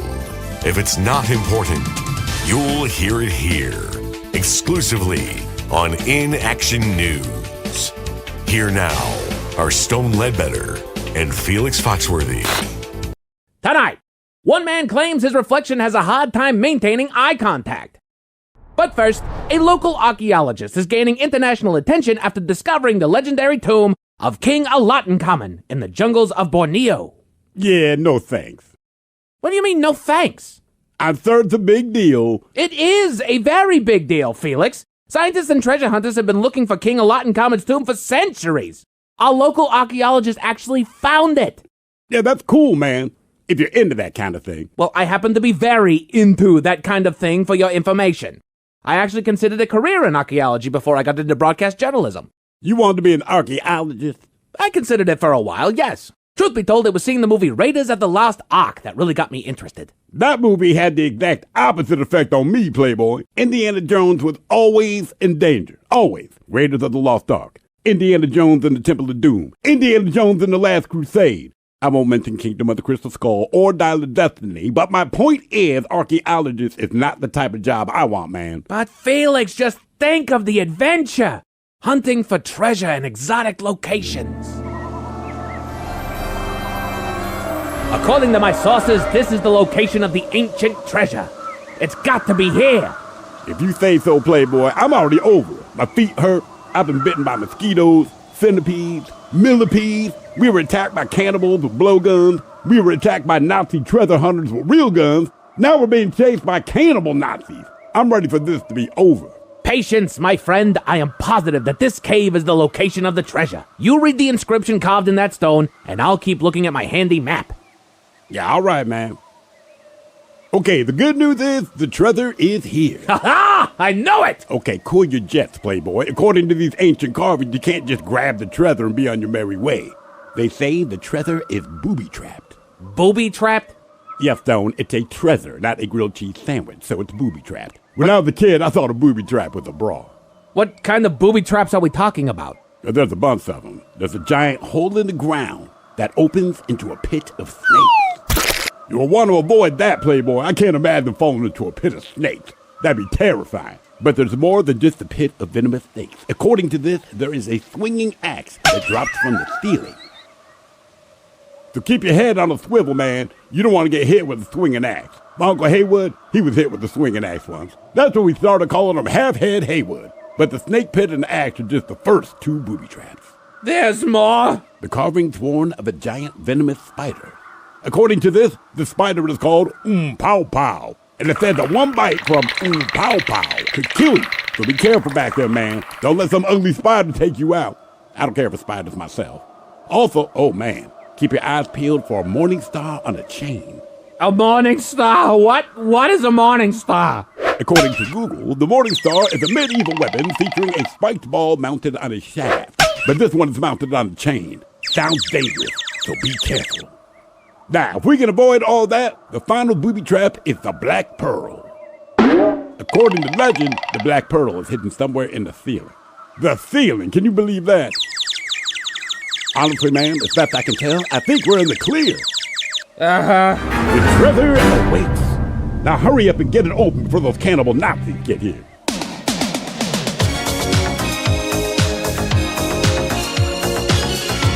Did we just get rickrolled? Never gonna give you up, never gonna let you down. Ah! And the honest stones, we meet again. And that's why I have no interest in being an archaeologist. Too dangerous, man. But in your scenario, I'm the one who takes all the damage. Well, yeah, you're the one who said that kind of adventure appeals to you. Not that exact adventure, but point taken. Cannibal Nazis, really? Look, it's the first thing I came up with, Playboy. Okay. Anyway, ladies and gentlemen, without being chased by cannibal Nazis, a local archaeologist is making international headlines for finding the lost treasure of King Tutankhamun. We will be back next hour. Thank you for watching. Please like and share this video. It helps us a lot. And be sure to subscribe to our YouTube channel and social media pages at InAction News.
99.9 KISW. The men's room returns with Miles and Thrill.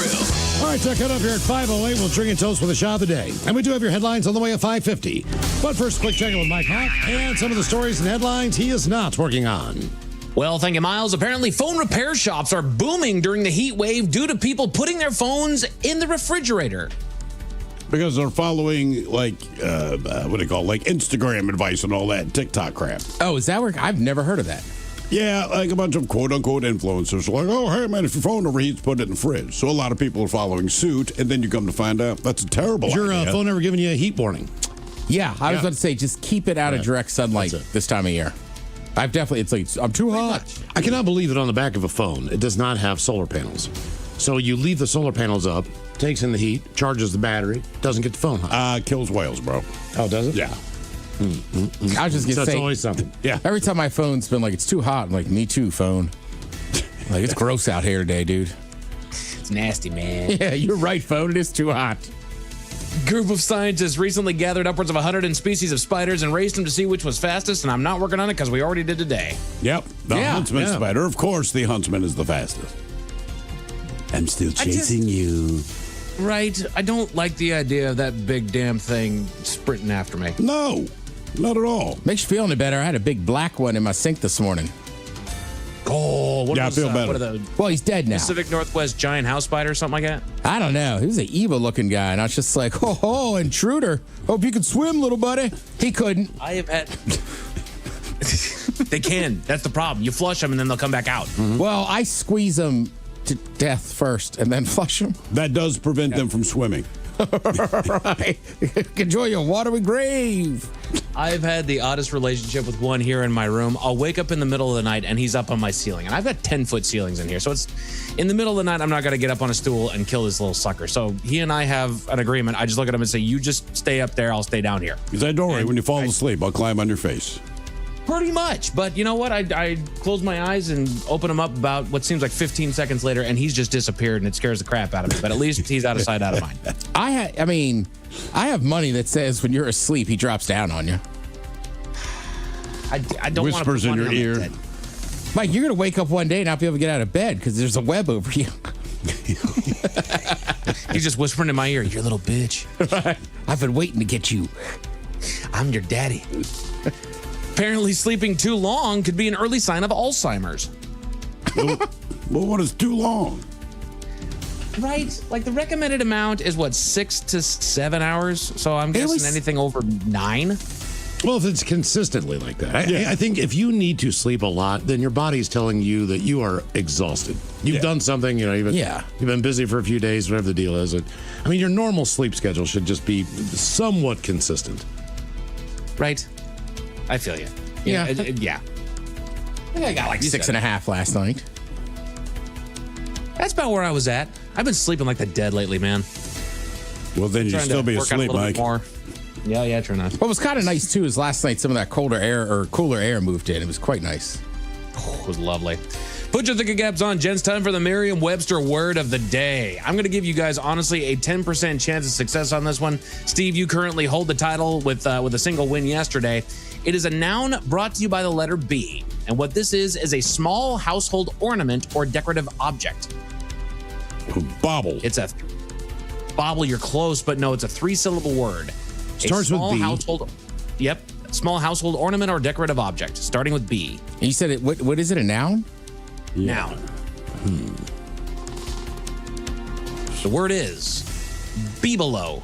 Oh God! I never would have got that. Yeah, bibelot. Bibelot. B-I-B-E-L-O-T. I've only heard that once. I can't remember in what context. They're like talking about the small ornament.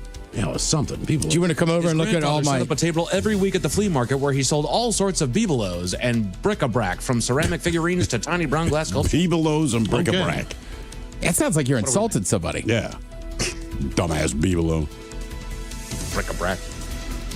Apparently, night owls are found to carry more body fat and have worse blood sugar markers. Well, I believe that. You typically don't make your best decisions at night. Yeah. That's fair call. I mean, what you're going to eat, what you're going to drink. Just can't sleep. Sure. But, yeah. All awake and fat.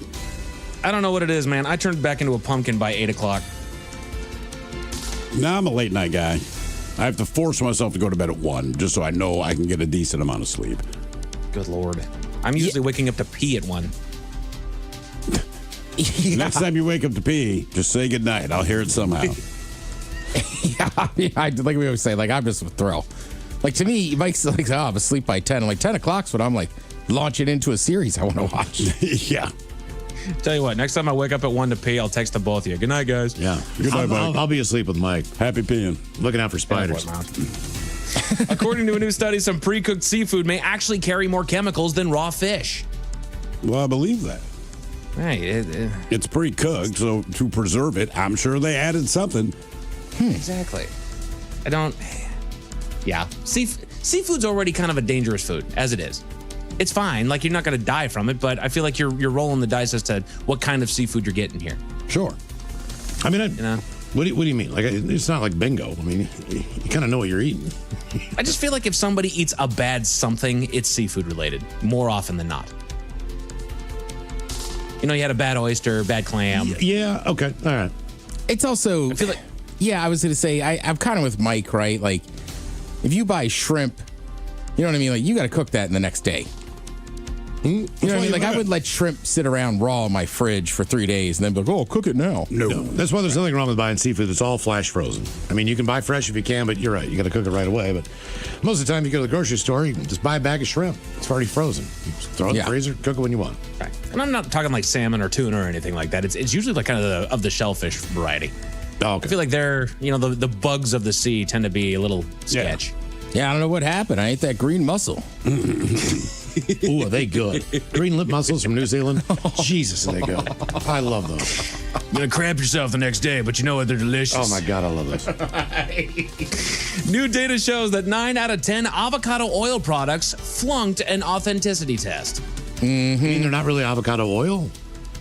I believe so, yeah. All right. They say they have avocado oil, but they're doing something to where they're able to kind of skirt that label to where they can say it, but they can't be held accountable because there's no avocado. Because the avocado How oil... do you swing it to say, well, you can say it, but you won't be held accountable for lying?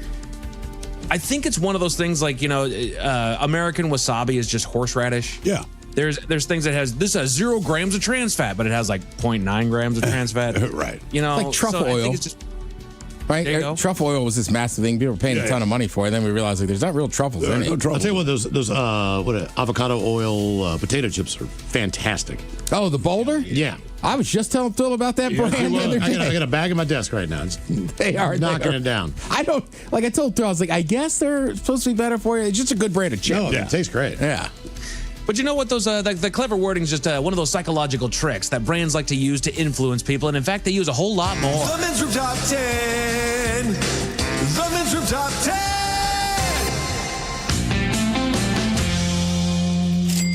So this comes from one of our favorite websites there, Steve, listverse.com. And it's the 10 psychological tricks brands use to influence you.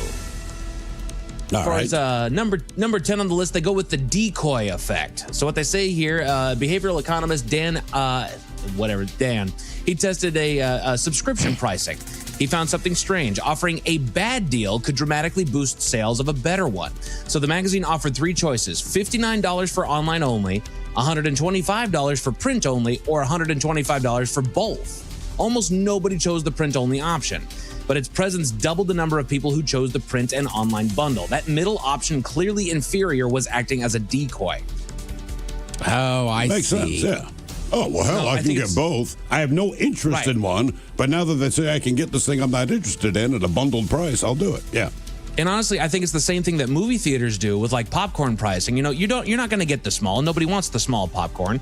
And the large it seems like it's a ton more than that. So you're going to go for the medium. Well, for 25 cents more, you can get the large. Well, shoot. Yeah, I'll get the large. I mean, they do it at bars, airport bars. Mm-hmm. Yeah. Hey, man, you want the 20-ounce beer? It's for, $1.50 more. Like, okay. Yeah, you want a shot for like half price? Yes. It happened to me at 7-Eleven the other day. I was buying one of those like pre-made like Dunkin' coffees. Yeah. The guy's like, well, they're 2 for whatever. And I was like, oh, I guess better go get the other one. I mean, I would do it too. Do you go with the scarcity timer? You ever been in this situation? You booked a hotel online and you see they've only got 1 room left at this price. Mm-hmm. Yeah. They do the same thing with airlines. But they're not necessarily lying. You just might find out that the other price they have is actually cheaper than the one they're having you bid on. We only have one left at $100, and you're like, oh, crap, man, let's jump on this. And the next one that pops up is $89. And you're like, God damn it. 10 people are looking at this right now. Last book 3 minutes ago. Restaurants do it sometimes too. Like barbecue joints, I don't count because they literally have a finite amount. When we run out, we are done, yeah. But there is some restaurants that have stuff on their menu, and then it's like, we don't have it today. And like finally, I was like, do you ever have it? And the waiter's like, rarely. He's like, it's really good. We really only have it in house like 2 days a week. I was like, you bastards. Honestly, it's a similar tactic as to why auctioneering works. People ask what's with all the song and dance, what's with the chant and all that, is to create, honestly, pressure and a sense of urgency. Well, pressure works because it's a public thing. You know, you're sitting there and you got to raise your hand for something or whatever the case might be. Exactly. Pressure makes diamonds. These are, that's right. That's exactly right. 10 psychological tricks brands use to influence you. They go with anchoring. They're talking about JCPenney here. In 2012, JCPenney tried a bold move. They eliminated the fake sales. They offered honest prices every day. The result? Their revenue dropped by $1 billion in a single year. Damn. Yeah. Because for decades, they were used to seeing a shirt that was marked down. This is usually $80, but now we're marking it down to $24. Hey, look, it gets me. Never actually, right. Even if the shirt was never actually $80, seeing that major deal, that makes people buy things more. And a lot of times, just say it's on sale. What didn't they call on Amazon? Like some of the Black for whatever, the Cyber Monday deals. Prime Day deals. They were like, look, man, they're not lying. They're having a sale, but on this particular sale, the product you're buying is marked up 10%. Exactly. Because people are so excited for the sale. And they're like, oh, no, it's a sale. We just didn't discount it. We raised the price, and you still bought it. Yeah. Correct. You're still buying it for the exact same price that you normally Yep. would. We've heard about this one all the time, the color psychology. Sure, absolutely. McDonald's chose red and yellow for more than brand consistency. Red is psychologically linked to urgency and stimulation. It grabs attention, stimulates appetite. Yellow evokes warmth, happiness, and speed, which, to be honest, I am amazed that they could actually map this in the human brain to know that's like, this color tells your brain this. Like, that's keep insanity. in mind, they've been doing that for years. It's just when you got around the big business, and McDonald's was smart to say, they've done the studies. We're not doing the studies, but this information's here. So McDonald's, Burger King, Wendy's, Carl's Jr., pretty much when you go through the fast food, Arby's, you name it, for the most part, it's going to be red, yellow, and orange. Right, they might have a third color in there, but I feel like red and yellow are always involved. Absolutely. They go with you ever done this? You gone onto Amazon and you were trying to buy stuff, you put stuff in the cart and they say, you get free shipping on orders over $25. Of course. Oh, yeah, for sure. Shipping's $4. So, but they found that when you offer that, myself, my wife have both been included. It's like, we get free shipping if we get one more T-shirt from the WWE shop. But that's based on urgency. Like, it's going to be free shipping on Amazon probably no matter what. It's just a matter of how quickly do you need this item. So you're going to pay that's what he's saying. It's only $4, but I'm about the $20 shirt, so I ended up spending $16 more than I would have if I just said whatever. I take Amazon out of it, but a lot of places that ship, because everything ships now. Yeah. Like, it's always that spend this much and it's free shipping. Free shipping, yeah. So and Mike's right. I fell for it too. Like, you know what? I do need yet another baseball hat. Yes. And the thing is that we know that we're being scammed because we look at it and you're right. It's $3.99 for shipping. And like you said, I've got $16 in my cart, so I actually spend less if I just buy the doggone item. But, you treat yourself to get some free shipping. It's basically like you got it for free. Yeah. I think it's just that reward. Like, I'll spend more money, but the shipping is free. Right.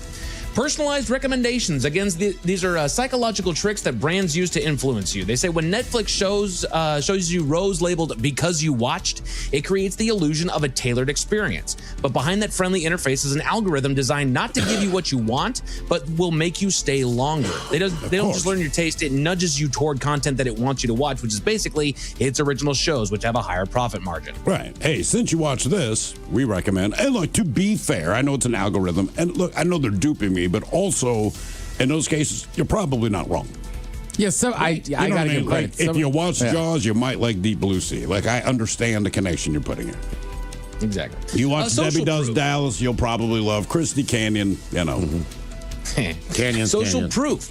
When you see 15,872 ratings at 4.6 stars on an Amazon listing, it instantly boosts your trust. Now, they call this social proof. Those numbers are actually often misleading. Many top-rated products have fake or incentivized reviews, with sellers offering discounts, refunds, or even cash in exchange for 5 stars. Yeah. No, I believe it. I mean, yeah. I mean, I would do it. I mean, give us 5 stars, I'll give you this. All right, cool. Sure. With this one, they call it default settings. When you create a Facebook account, you're opted into facial recognition, ad targeting, location tracking, and off-platform activity monitoring, unless you actively dig through multiple menus to opt out. That is completely intentional. Facebook uses default settings to quietly collect massive amounts of data, knowing most users won't even bother to change them. They just don't care.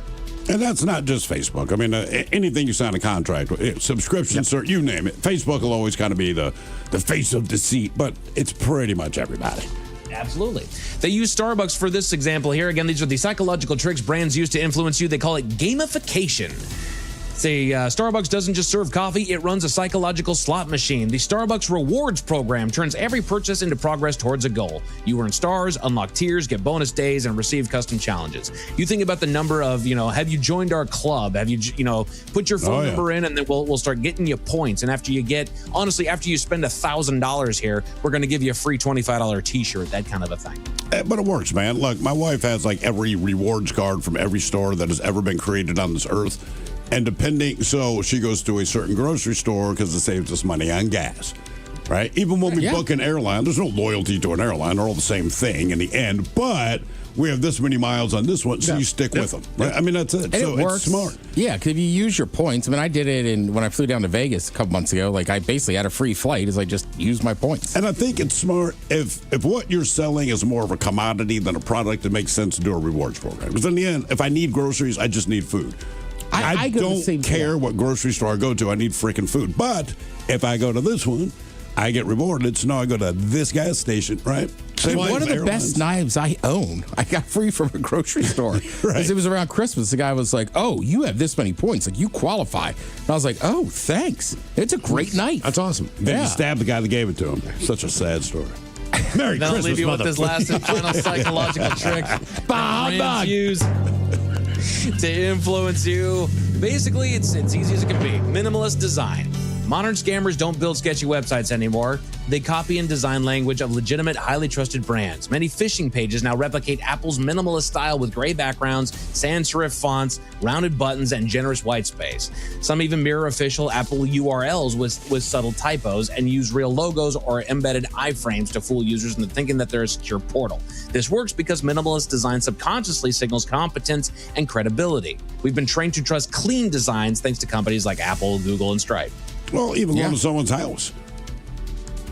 I mean, if they're a hoarder, you have one opinion. If it's spotless, you have a different one. Chances are the serial killer's in a spotless house, but still. A little more meticulous. Yes. A woman in Florida was hiding from police in a shed, but you won't believe what gave her hiding spot away, Miles. What did give her a hiding spot Tell you all away? about it at 5:50. Thank you, sir. Headlines are coming up at 5:50. In the meantime, have we made it to drinking time? Somebody out there deserves to be recognized. And the men's room knows just who it is. So to you, we say, bottoms up, sailor. You're the toast of our shot of the day. Drink time it is, and as usual, we head to the drink desk and Steve Throwhill to find out who we're toasting. Yes, indeed. And today we toast the team doctor for the Senegal's men's soccer team. All right, now he has been the team doctor for that team since 2017, including this year's World Cup. Anyway, he's found himself in a bit of controversy after a soccer official accused the team doctor of not being qualified to serve as the doctor for the men's team because he's a gynecologist. There you go. That's the whole thing. They're like, look, we're not saying he does not have a medical degree. We're not saying he does not understand, obviously, basic medicine. It is the men's soccer team. His specialty is the vagina. You do the math. You do the math. But they also pointed out, they said, look, we're not trying to be chintzy here. He is a doctor. But they said even when he talks to the players about certain things, the players don't necessarily buy in. I've never seen one of their players bleeding. Yeah, I mean, that's what they're saying, man. Like, wow. Damn, dude. Jesus. Straightforward. Yeah. Golly. He's good at his job. Bleeding from between the legs, finally. Wow, dude. I've been waiting for that. You're pregnant. Oh, Jesus. So we pour this booze and we drink this booze because we think it's yummy. Yummy. So over the tongue and down the throat to party in our tummies. Down the hola, bichola. Let's get a contestant on the line for Profile This. 206-803-ROCK. Profile This is next.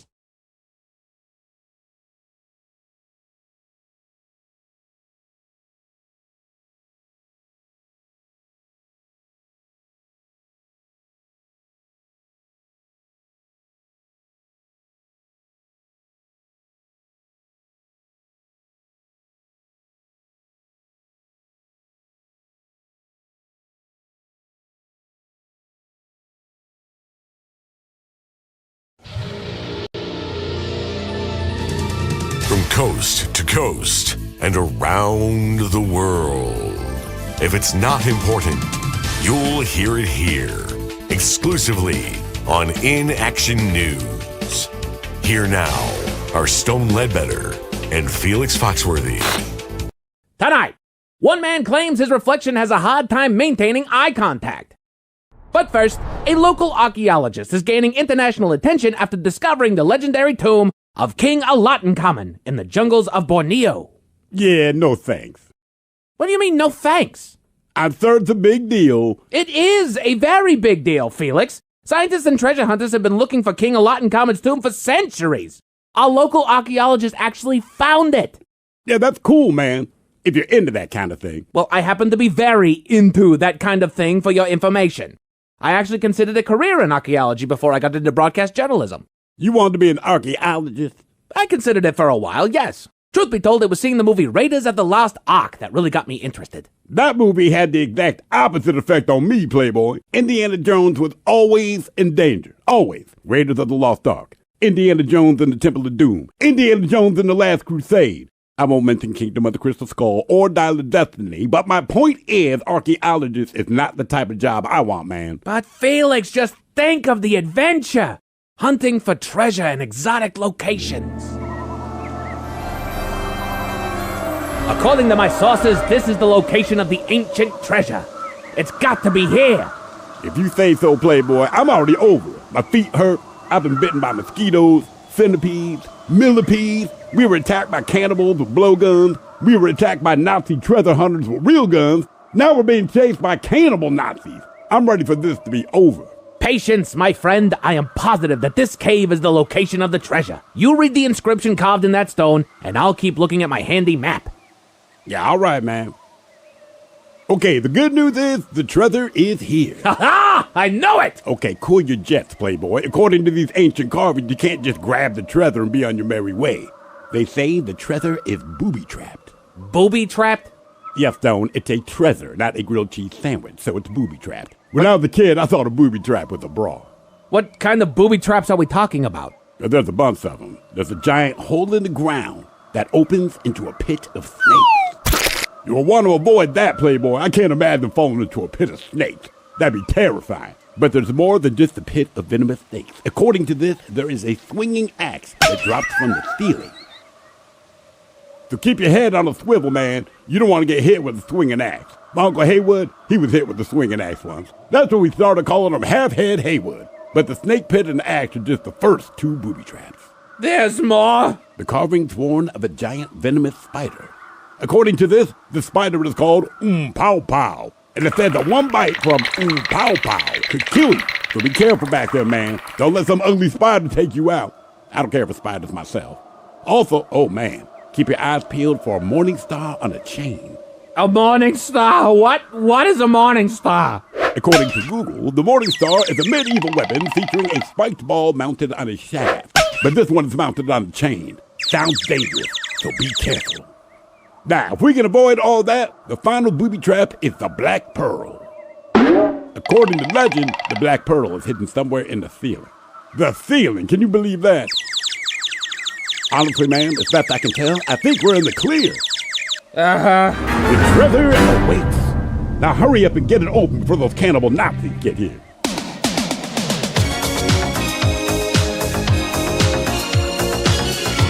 Did we just get rickrolled?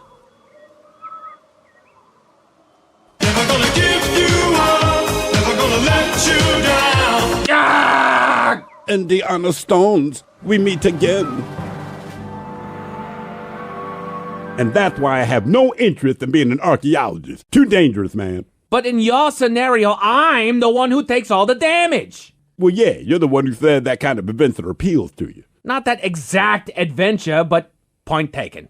Cannibal Nazis, really? Look, it's the first thing I came up with, Playboy. Okay. Anyway, ladies and gentlemen, without being chased by cannibal Nazis, a local archaeologist is making international headlines for finding the lost treasure of King Tutankhamun. We will be back next hour. Thank you for watching. Please like and share this video. It helps us a lot. And be sure to subscribe to our YouTube channel and social media pages at InAction News.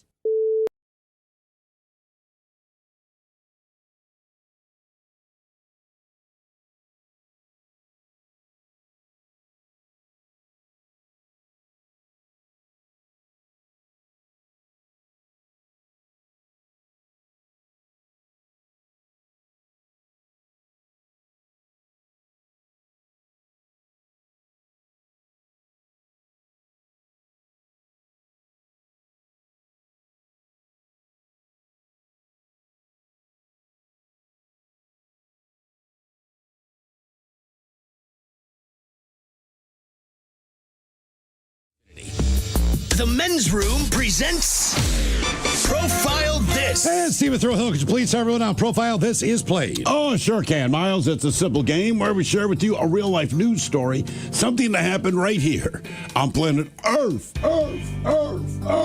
Earth. And as you listen to the story, based on the stereotypes you believe to be true of people and the decisions that people make, we'll ask you what it is you think makes the story a story. Hello, Charles. Welcome to the Men's Room.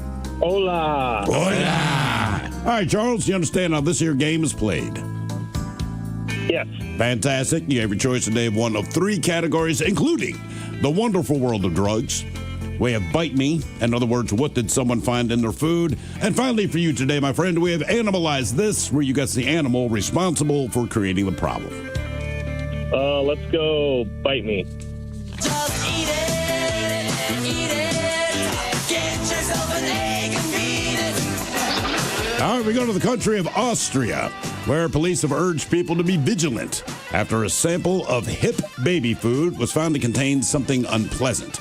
The jar of carrot and potato puree, and keep in mind, the carrot is not the evil ingredient. The jar of carrot and potato puree has been reported by a customer, and their baby had fortunately not consumed the food. So the jar had apparently been tampered with. Authorities believe at least one more contaminated jar is in circulation, and they've issued guidelines on how to recognize tampered jars. Now, they have not confirmed that the case is involved in alleged extortion attempt, but a police statement said that the warning had come from German investigators, and tampered jars had also been seized in the Czech Republic and Slovakia. So they're thinking this is an inside job. So this past Saturday, the baby food company recalled its entire range of jarred purees sold in Spar supermarkets in Austria, saying that consuming them may be potentially life-threatening. Now, the company said the recall of baby food jars was not due to the product or quality defect on our part, in that the jars had left the factory in perfect condition. Anyway, the question is, what are they finding in the baby food that led to the recall? Is it razor blades? Is it semen? Is it rat poison, or is it glass? So razor blades, semen, rat poison, or glass, what are they finding in the baby food? Oh, man. I hope it's glass. Well, yes, deep down, we all do. Jesus. I'm always hoping there's glass in the baby food, yeah. Oh, I hope it's not semen. Well, that would be the safest one. That depends. I'm going to go with glass. Glass? All right, Charles. Ted, what are you thinking? I hate to say it. I don't. I'll just me and you will be on the same page here. I think it's semen. I know. Tell me you're thinking semen without saying the word semen. Yeah, like none of it. We're all thinking. Like I was like, I'll just say it. Yeah. It's an option. Okay. God damn it. What was the baby food tampered with? Was it razor blade, semen, rat poison, or glass? We'll find out next. That was a tease. You are listening to The Men's Room.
debauchery rolls on. You're listening to The Men's Room with Miles and Thrill. 99.9 KISW. Category is Bite Me on Profile. This disturbing story out of Europe. So, baby food in Austria, they figured out it had been tampered with. It had also been tampered with in other countries. They're just alerting officials now and people in Austria to either get rid of this baby food or not use it or whatever. Question is, and they believe that it was not that way in production. It must have happened The sometime. company is saying it did not happen in production, and any company's going to say that. But just based on the number that they believe have been tampered with, it's, I don't know. Maybe it happened in distribution. Okay. Question is, what was in the baby food? Razor blades, semen, rat poison, or glass? And Charles, that is the very question that we posed to you. Now, you said, boy, I hope it's glass. Now, out of context, that's a terrible statement, but in this case, we understand the point you're making. However, sorry to disappoint you. No glass in the baby food. No glass. So it was not glass. Indeed, Ted Smith, you didn't want to say it. Miles said it for, and you guys both agree. You guys went semen. You sick bastards. No. Oh, thank God. No. Oh, no, you're right. Could be rat poison. Right. It could be razor blades. It was rat poison. Rat poison. Yeah, I don't know how this guy even figured it out. Like, if he can physically identify, maybe not that it's rat poison, but it's not part of the baby food thing. But when they tested it, they're like, this is rat poison. And then when they found some of the other tampered jars, are like, look, consistently it's been rat poison, not semen. Do they have rat poison maybe in the factory to have a contamination problem? And I mean, but even if they did, the odds of it getting into the food, it would almost have to be intentional. That is sick. Yeah, all of them are sick, but yeah, in this case, it is rat poison, not semen. Now, for all TV news all the time, it is time for TV Time with Ted.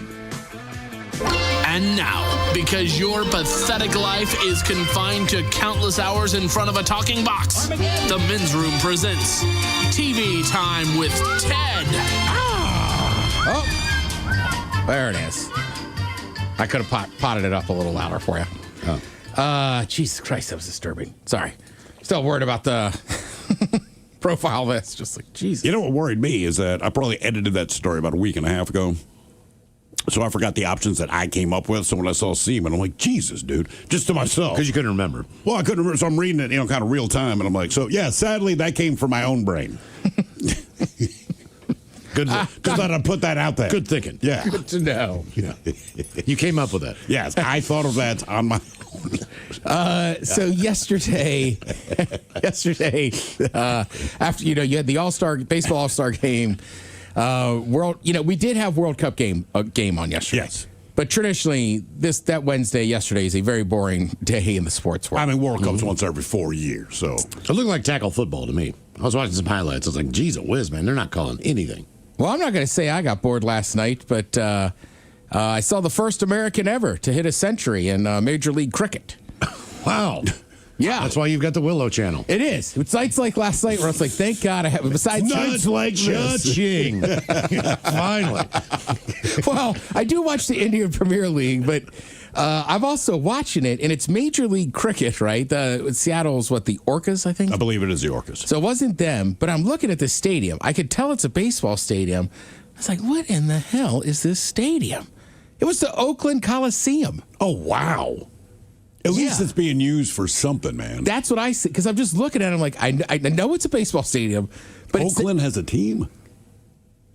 Just when I picture Oakland, you don't think, like, man, this city reeks of cricket. That's just not where my head goes. Was it just like a traveling thing? I guess, because it was Washington versus somebody, but it's not our Washington. Look, I know the game of cricket, T20 cricket specifically. I can't tell you I know a ton about Major League Cricket. Where do we play? The Orcas. I'm assuming over in Marymore, because I know there's a They play in one group area in Dallas or something like that. Okay. Oh, so the teams just go someplace. Okay, so that's why they're probably playing in the Oakland Coliseum, because I don't think either of the teams were from that area. Were there people there? I mean, the Coliseum holds a lot of people, so it's not going to look. There wasn't a ton of people. Okay, and going to cricket tonight. Well, and sorry, excuse me, come again. With cricket, we do have a national team, right? We did. And I want to say we beat India or somebody in the T20 World Cup, which was shocking. It's kind of a big deal. Yeah. But if you look at our roster, it's most of those guys have Indian last name. They're Indian descent. Of course. Right? Like, because just cricket was just never a thing here. And then you have some English descent guys. So it was kind of interesting. Jesus Christ. It was kind of interesting to see the one guy. It's like, he's the first American to ever score 100 runs. And it was a hell of a comeback they had. So it's a boring. It's like we didn't know that.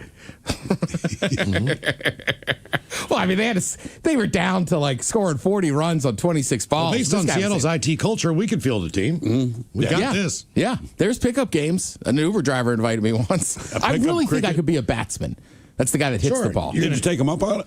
I did not, but I have a cell phone number. You should, man. I mean, what the hell else are you going to play cricket? Yeah, and if you can throw sidearm, man, you can drop it and get that wicket.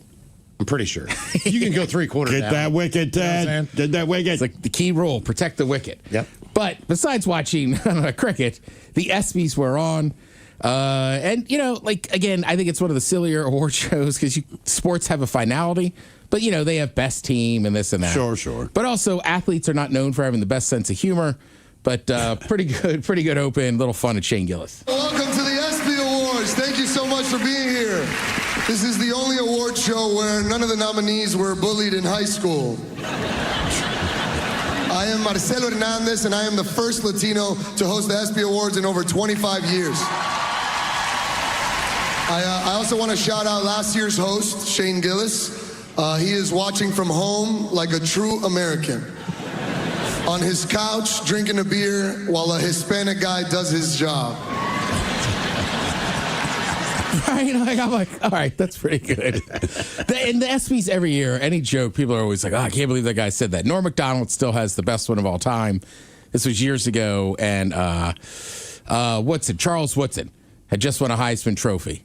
And he looks at him and says, nobody can ever take that from you unless you murder your ex-wife and a waiter. Allegedly. Yeah.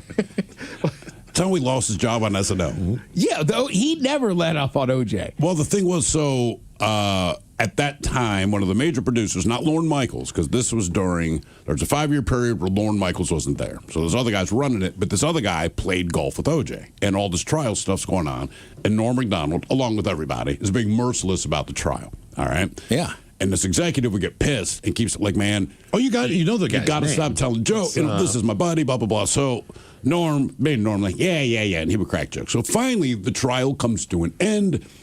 OJ has been acquitted. All right. And so I guess the guy had reached out to Norm and said, look, there's no more OJ jokes. Don Ohlmeyer. Yeah. Donald, because he goes, listen, the trial happened. He has been acquitted. There's no more jokes about it because I'm getting sick of this ass. There's no more. Norm's like, sure. So that night, Saturday Night Live comes on. The first thing Norm Macdonald says, earlier today in Los Angeles, murder is legal. And he was not there the next week. That was it. We all know, too, and I guess we count Jake Paul as a serious athlete now as he does boxing and everything. But I wouldn't mess with the guy. He annoys me, but, yeah. He's got decent technique and all that. But he had a pretty good joke for him, too. I also must say it's an honor to be here among so many incredible athletes and Jake Paul. My dad and my stepdad are both here, and they're over 50, and I know that's how you like them.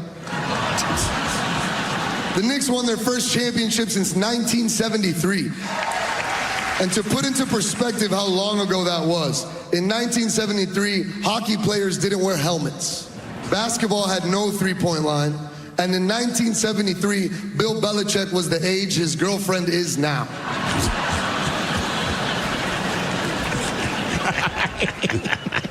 I was like, all right, okay, good stuff. Yeah, that's pretty good. Speaking of some older celebrities, so they're calling this slop face. Slut face? Slop. Okay. Basically, they're talking about like Al Pacino. They say Sylvester Stallone, Meryl Streep, Nick Cage, Christopher Walken, Samuel L. Jackson, Sandra Bullock. You could tell they've all had work done. Sure. Right? And they say there was a time when celebrities didn't all share a certain look because they all kind of look the same now. Mm-hmm. And they just said today's stars all have the sameness to them. The writer calls it Instagram face or slop face. Basically, man, The homogenization of Hollywood beauty standards is a result of decisions by the gatekeepers of stardom, as well as stars themselves, who urge plastic surgeon, cosmetic dentist, dermatologist to retrieve an on-trend looks that basically extends their career. Yeah, absolutely. If people look old, they don't hire them, right? I think it's like women over 40, they just don't hire them in Hollywood. No, you're going to play someone's mother. I mean, that's long and short. If you're 40 and you're female in Hollywood, you play someone's mom, right? Or you play someone's ex-wife. But they do make a good point where it's like, look, just back in the day, like Clint Eastwood would not be hired now, Dustin Hoffman, Al Pacino, because they're not particularly Richard ugly. Dreyfuss. Right. But they just have a regular look to them. Paul Giamatti and Steve Buscemi might be like the last two guys that just kind of, not quite ordinary, but they look like a guy you bump into on the light rail. Yeah. And I think some of those, I think that's the good thing with some of the streaming services too, is like, you get actors or comedians that can make their own shows and just hire. Ugly people can be on TV too. That's the long and short of it, right? Well, you just don't have to look like, Ryan Seacrest. And there's no offense to him, but he's perfect. Nobody looks like he's got the look. Right? He's a Ken doll. But you don't. You could look like Alex Trebek and wear a stash. And I think you can get away with that a white man afro. But you can be a game show host. Well, I think, and the author, it was from the Hollywood Reporter, he puts in a good point too. He's like a lot of this is on us too. Sure. Right? Because of social media, everybody's criticizing, everybody's looks all the time, right? And I get it. We all fathom that a lot of those people are just trolls. Some of them aren't even real. But also, those celebrities are so big and they read so much of it. They're still human beings. It's going to get to them. So it's also, of course, if you could afford it and have good plastic surgery, you're going to go do it. But also, they sell fantasy. That's their job. You should look good or whatever it is. You don't have to. I don't mean it like that. But it's like, look, everything you do is to sell a fantasy, even if it's dark and gritty. Peaky Blinders, right?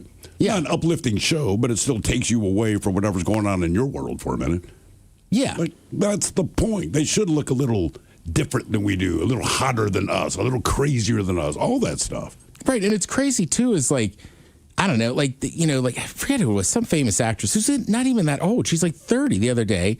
She was just on the red carpet, but specifically did not have on the crazy amount of makeup and this and that. And we were like, oh, you could see this and that in her legs. It's well, that's what normal legs look like. She looks like a person. You know what I mean? Right. You could see the hottest woman in the world, but she might have a bruise on her calf. Yeah.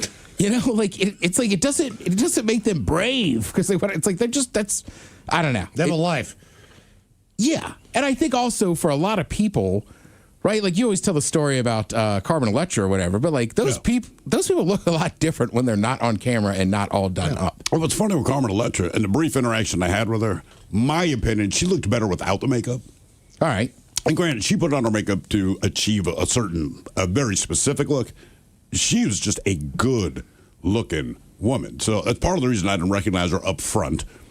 The situation made it clear who she was, but it's this is a really teeny tiny action figure size, but a beautiful woman.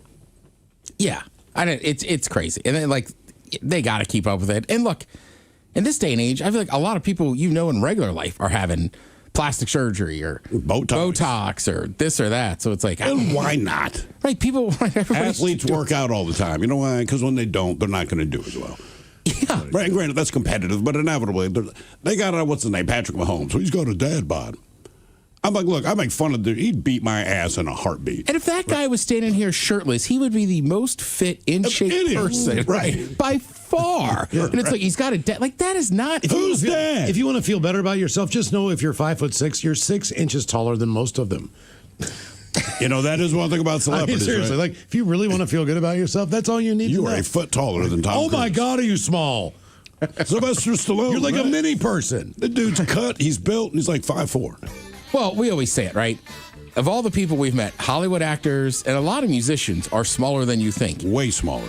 The football players are bigger than you think. Always. A lot of the athletes, baseball players, I'm just always God damn, that is a large I couldn't man. believe how small Macho Man is when he came in. This is a short dude. He's built. We saw Bradshaw, and he's 6'8" or whatever the thing is. But just the other guys that are involved in wrestling. Phil and I met Cena years ago.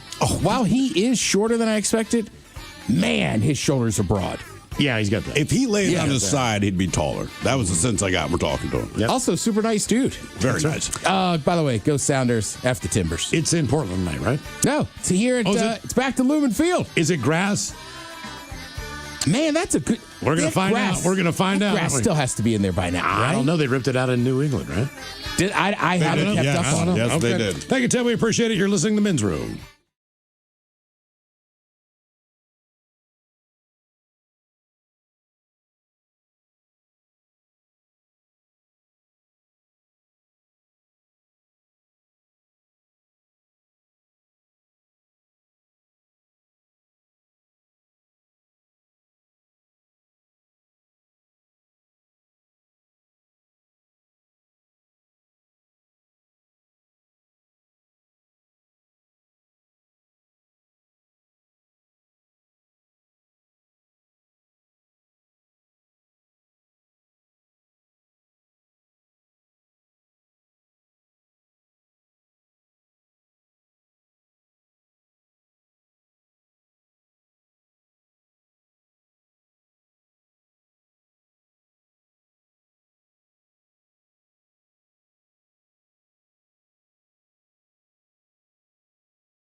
From coast to coast and around the world. If it's not important, you'll hear it here. Exclusively on In Action News. Here now are Stone Ledbetter and Felix Foxworthy. Tonight, one man claims his reflection has a hard time maintaining eye contact. But first, a local archaeologist is gaining international attention after discovering the legendary tomb of King Alatankamen in the jungles of Borneo. Yeah, no thanks. What do you mean, no thanks? I thought it's a big deal. It is a very big deal, Felix. Scientists and treasure hunters have been looking for King Alatankamon's tomb for centuries. Our local archaeologist actually found it. Yeah, that's cool, man. If you're into that kind of thing. Well, I happen to be very into that kind of thing, for your information. I actually considered a career in archaeology before I got into broadcast journalism. You wanted to be an archaeologist? I considered it for a while, yes. Truth be told, it was seeing the movie Raiders of the Lost Ark that really got me interested. That movie had the exact opposite effect on me, Playboy. Indiana Jones was always in danger. Always. Raiders of the Lost Ark. Indiana Jones and the Temple of Doom. Indiana Jones and the Last Crusade. I won't mention Kingdom of the Crystal Skull or Dial of Destiny, but my point is archaeologist is not the type of job I want, man. But Felix, just think of the adventure. Hunting for treasure in exotic locations. According to my sources, this is the location of the ancient treasure. It's got to be here. If you say so, Playboy, I'm already over it. My feet hurt. I've been bitten by mosquitoes, centipedes, millipedes. We were attacked by cannibals with blowguns. We were attacked by Nazi treasure hunters with real guns. Now we're being chased by cannibal Nazis. I'm ready for this to be over. Patience, my friend. I am positive that this cave is the location of the treasure. You read the inscription carved in that stone, and I'll keep looking at my handy map. Yeah, all right, man. Okay, the good news is the treasure is here. Ha ha! I know it! Okay, cool your jets, Playboy. According to these ancient carvings, you can't just grab the treasure and be on your merry way. They say the treasure is booby-trapped. Booby-trapped? Yes, Stone, it's a treasure, not a grilled cheese sandwich, so it's booby-trapped. When I was a kid, I thought a booby-trap was a bra. What kind of booby traps are we talking about? There's a bunch of them. There's a giant hole in the ground that opens into a pit of snakes. You'll want to avoid that, Playboy. I can't imagine falling into a pit of snakes. That'd be terrifying. But there's more than just a pit of venomous snakes. According to this, there is a swinging axe that drops from the ceiling. So keep your head on a swivel, man. You don't want to get hit with a swinging axe. My Uncle Haywood, he was hit with a swinging axe once. That's when we started calling him Half-Head Haywood. But the snake pit and the axe are just the first two booby traps. There's more! The carvings warn of a giant venomous spider. According to this, the spider is called Pow Pow. And it said that one bite from Pow Pow could kill you. So be careful back there, man. Don't let some ugly spider take you out. I don't care if a spider's myself. Also, oh man, keep your eyes peeled for a morning star on a chain. A morning star? What is a morning star? According to Google, the morning star is a medieval weapon featuring a spiked ball mounted on a shaft. But this one is mounted on a chain. Sounds dangerous, so be careful.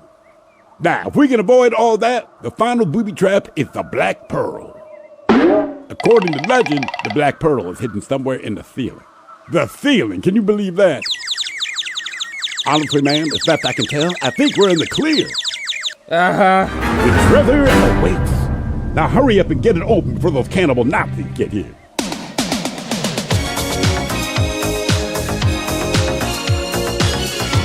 Did we just get rickrolled? Never gonna give you up, never gonna let you down. Ah! And the honor stones, we meet again. And that's why I have no interest in being an archaeologist. Too dangerous, man. But in your scenario, I'm the one who takes all the damage. Well, yeah, you're the one who said that kind of adventure appeals to you. Not that exact adventure, but point taken. Cannibal Nazis, really? Look, it's the first thing I came up with, Playboy. Okay. Anyway, ladies and gentlemen, without being chased by cannibal Nazis, a local archaeologist is making international headlines for finding the lost treasure of King Alatuncommon. We will be back next hour.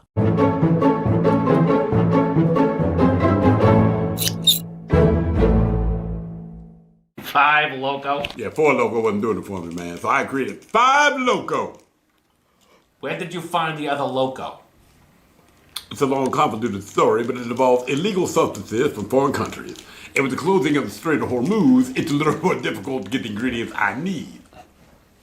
Aha. 5 Loco. 5 Loco. I call it Loco Cinco. Why do you need to change the name? It's 5 Loco. Little thing called copyright infringement. Good Lord. Are you ready? And you know I represent myself in court. Which one are you guys starting with? Good bottled water, man. Discount. Manager special. I thought it was Fiji. Damn it. Ah. Successful Inventions, a shot. Successful inventions. I didn't get that script. 8 shots. That's the script. Got it. You ready? Ready when you are. You ready? I'm born ready. Okay, here we go. Audio plays. Are your eyebrows good? I'm chanting the 8 pagoda. Heap for go. All right. Here we go. Tim, are you finally ready? We are ready. Off and fit. Studio paying for it. Yeah. I would do that, but my arms are broken. Let's see where it feels natural. See where it feels natural. Old lefty over here can get his arms right. That is correct. Ink smudger. Okay. All right. Cut.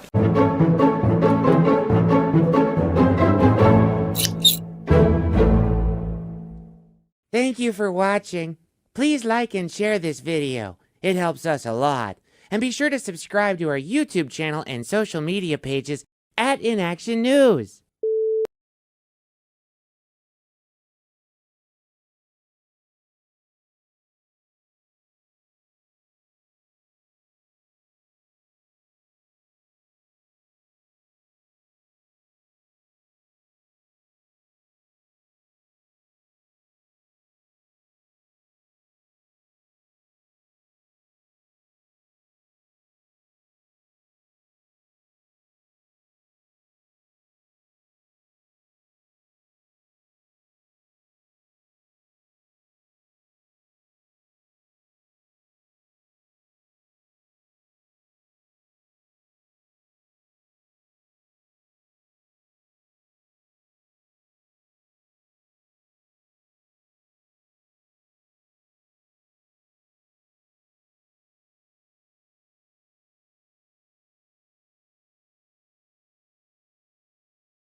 Room returns with Miles and Thrill. Now, let's see what's happening in the real world. All right, here we go. A very good boy at the Bark in the Park night finally gets his own hot dog.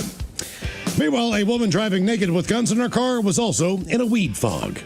Man tries to rob a bank with a stolen cat. A feline finds out where a burglary suspect is at. And a deer goes antiquing in Alabama. It is time for your headlines. Now, it's time to hit the headlines. Here's my cock. All right, our top story, we go to Florida where there's nowhere to hide. Authorities got a call about a woman attempting to break into an unoccupied home at 9 in the morning. By the time they had arrived, she had already fled on foot to a neighboring home where she found a wallet, keys, and a vehicle in an unsecured carport. A drone and K9 unit were deployed to search for the woman, and they eventually found the car nearby in the neighborhood. They searched the area, but one officer noticed something a little bit off. A cat that had been previously described by a witness looking a little too intently at a detached shed on the property. They investigated and found their burglar. She was taken in, and the cat is being credited with the find. All right. Good kitty. Yeah. So the cat was just staring at a shed, and they were like, oh, she must be in there? Pretty much. So they said that a witness had previously described the cat. But I ran back that story several times. Like, when did they mention the cat? Like, did she take it? Was it with her? Why is the cat involved with her?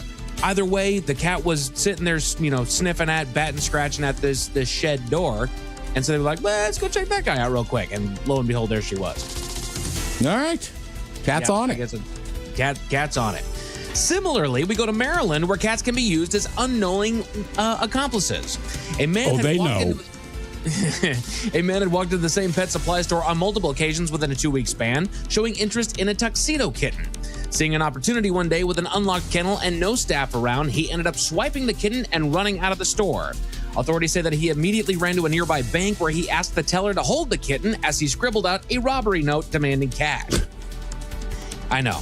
It ended up failing, and our man was arrested shortly after. His accomplice was later found in the bank manager's office and was returned to the store, where she now awaits adoption from a law-abiding citizen, according to the shop. Mike, I missed this. Did you say where in Maryland it was? No, I could probably find that out, though. Yeah. Why would I adopt that cat?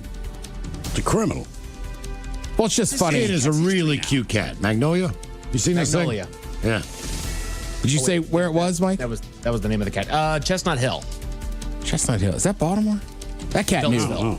I'm just saying, the cat that found the lady doing good for the cops, the one in Maryland, he knows what he's doing. Beltsville, Maryland. Oh, that's right where I grew up, PG County. That cat's in on it. I just said that cat knew what was going on. His accomplice. Right. That's a dirty cat right there, doggone it. He's probably from Beltsville Heights. Authorities in Mississippi got an eyeful when they made a traffic stop. They observed a car driving quote-unquote carelessly down the road and elected to make a stop. Upon arrival to the window, they found an overwhelming smell of marijuana emanating from a vehicle, and the driver was completely naked. She was asked to clothe herself and step out of the vehicle to speak with officers. She was ultimately determined to be under the influence and arrested. She now faces several charges, but what's more is officers found several illegal firearms in her possession, which led to them searching the home of her boyfriend who owned the car that she was driving.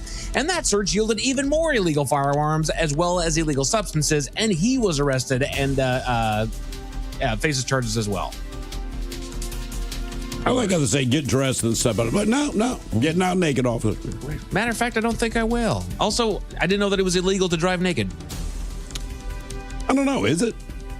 That they were saying. I think that was one of the charges, was driving while naked. I guess if you're public, indecency? Right. I think you have to be in a state to be able to be taken out of your car by, and be decent. Okay. Fair enough. I think that's my guess. Don't quote me on that. But just in case it starts with a bad taste. Thankfully, there's good news. We go to Miami, where every dog has his day. A while back, a video went viral from a Bark on the Park game with the Marlins that features a lucky pooch getting a delicious hot dog during the game. But what truly caught the eye of fans was the clearly jealous stares of a dog in the next row back that drew enough attention that the team decided to act. I don't think this he was dog jealous. looks so sad. He looks Mike. Good call. He looks sad. Yeah, more. He was defeated, man. Like, he wanted that damn thing so bad. Nothing? I don't get a hot dog? Nothing? Right. You didn't bring two? They ended up tracking down the dog and his owner and offered them a good time at the park, putting them in their own suite, complete with plenty of hot dog toys for the pup, as well as, yes, a ballpark Frank of his very own to enjoy. The campaign also raised about $6,000 that will go towards the rescue shelter where our boy was adopted. That's awesome. Good times. Men's Room Sports regular season basketball is back. Sorry. Baseball? Yeah, baseball. Jeez, a whiz, Mike. Regular season baseball is back tonight on ESPN. Go Knicks. They did not waste time getting this season started. As well. Well, you know, there's summer league basketball, so that threw me off, I'm sure. I got you. As well as Sounders Soccer, as we mentioned later on tonight over on Apple TV. As far as your weather, we have made it through the rough patch, kids. Should be just a few passing clouds with a low of 57 tonight. Tomorrow, they're expecting mostly sunny skies with a high right around 75 to welcome us into the weekend. That's it for your headlines. With that, Mike Hawk is out. Thank you, sir. We appreciate it. Let's see tomorrow the return of Ted versus the FCC. And, of course, it's a Bad Choice Friday. Lovely Jolene coming up in just seconds. Yes, indeed. But in the meantime, well, we be all about this bitch. So until tomorrow, please do what you do best. And for Aletha's sake, stay beautiful. The Men's Room has been taped before a live studio audience. Wardrobe and makeup provided by Mantastic Limited. This has been a presentation of the Men's Room Radio Network. Oh, man! A Double Flush production.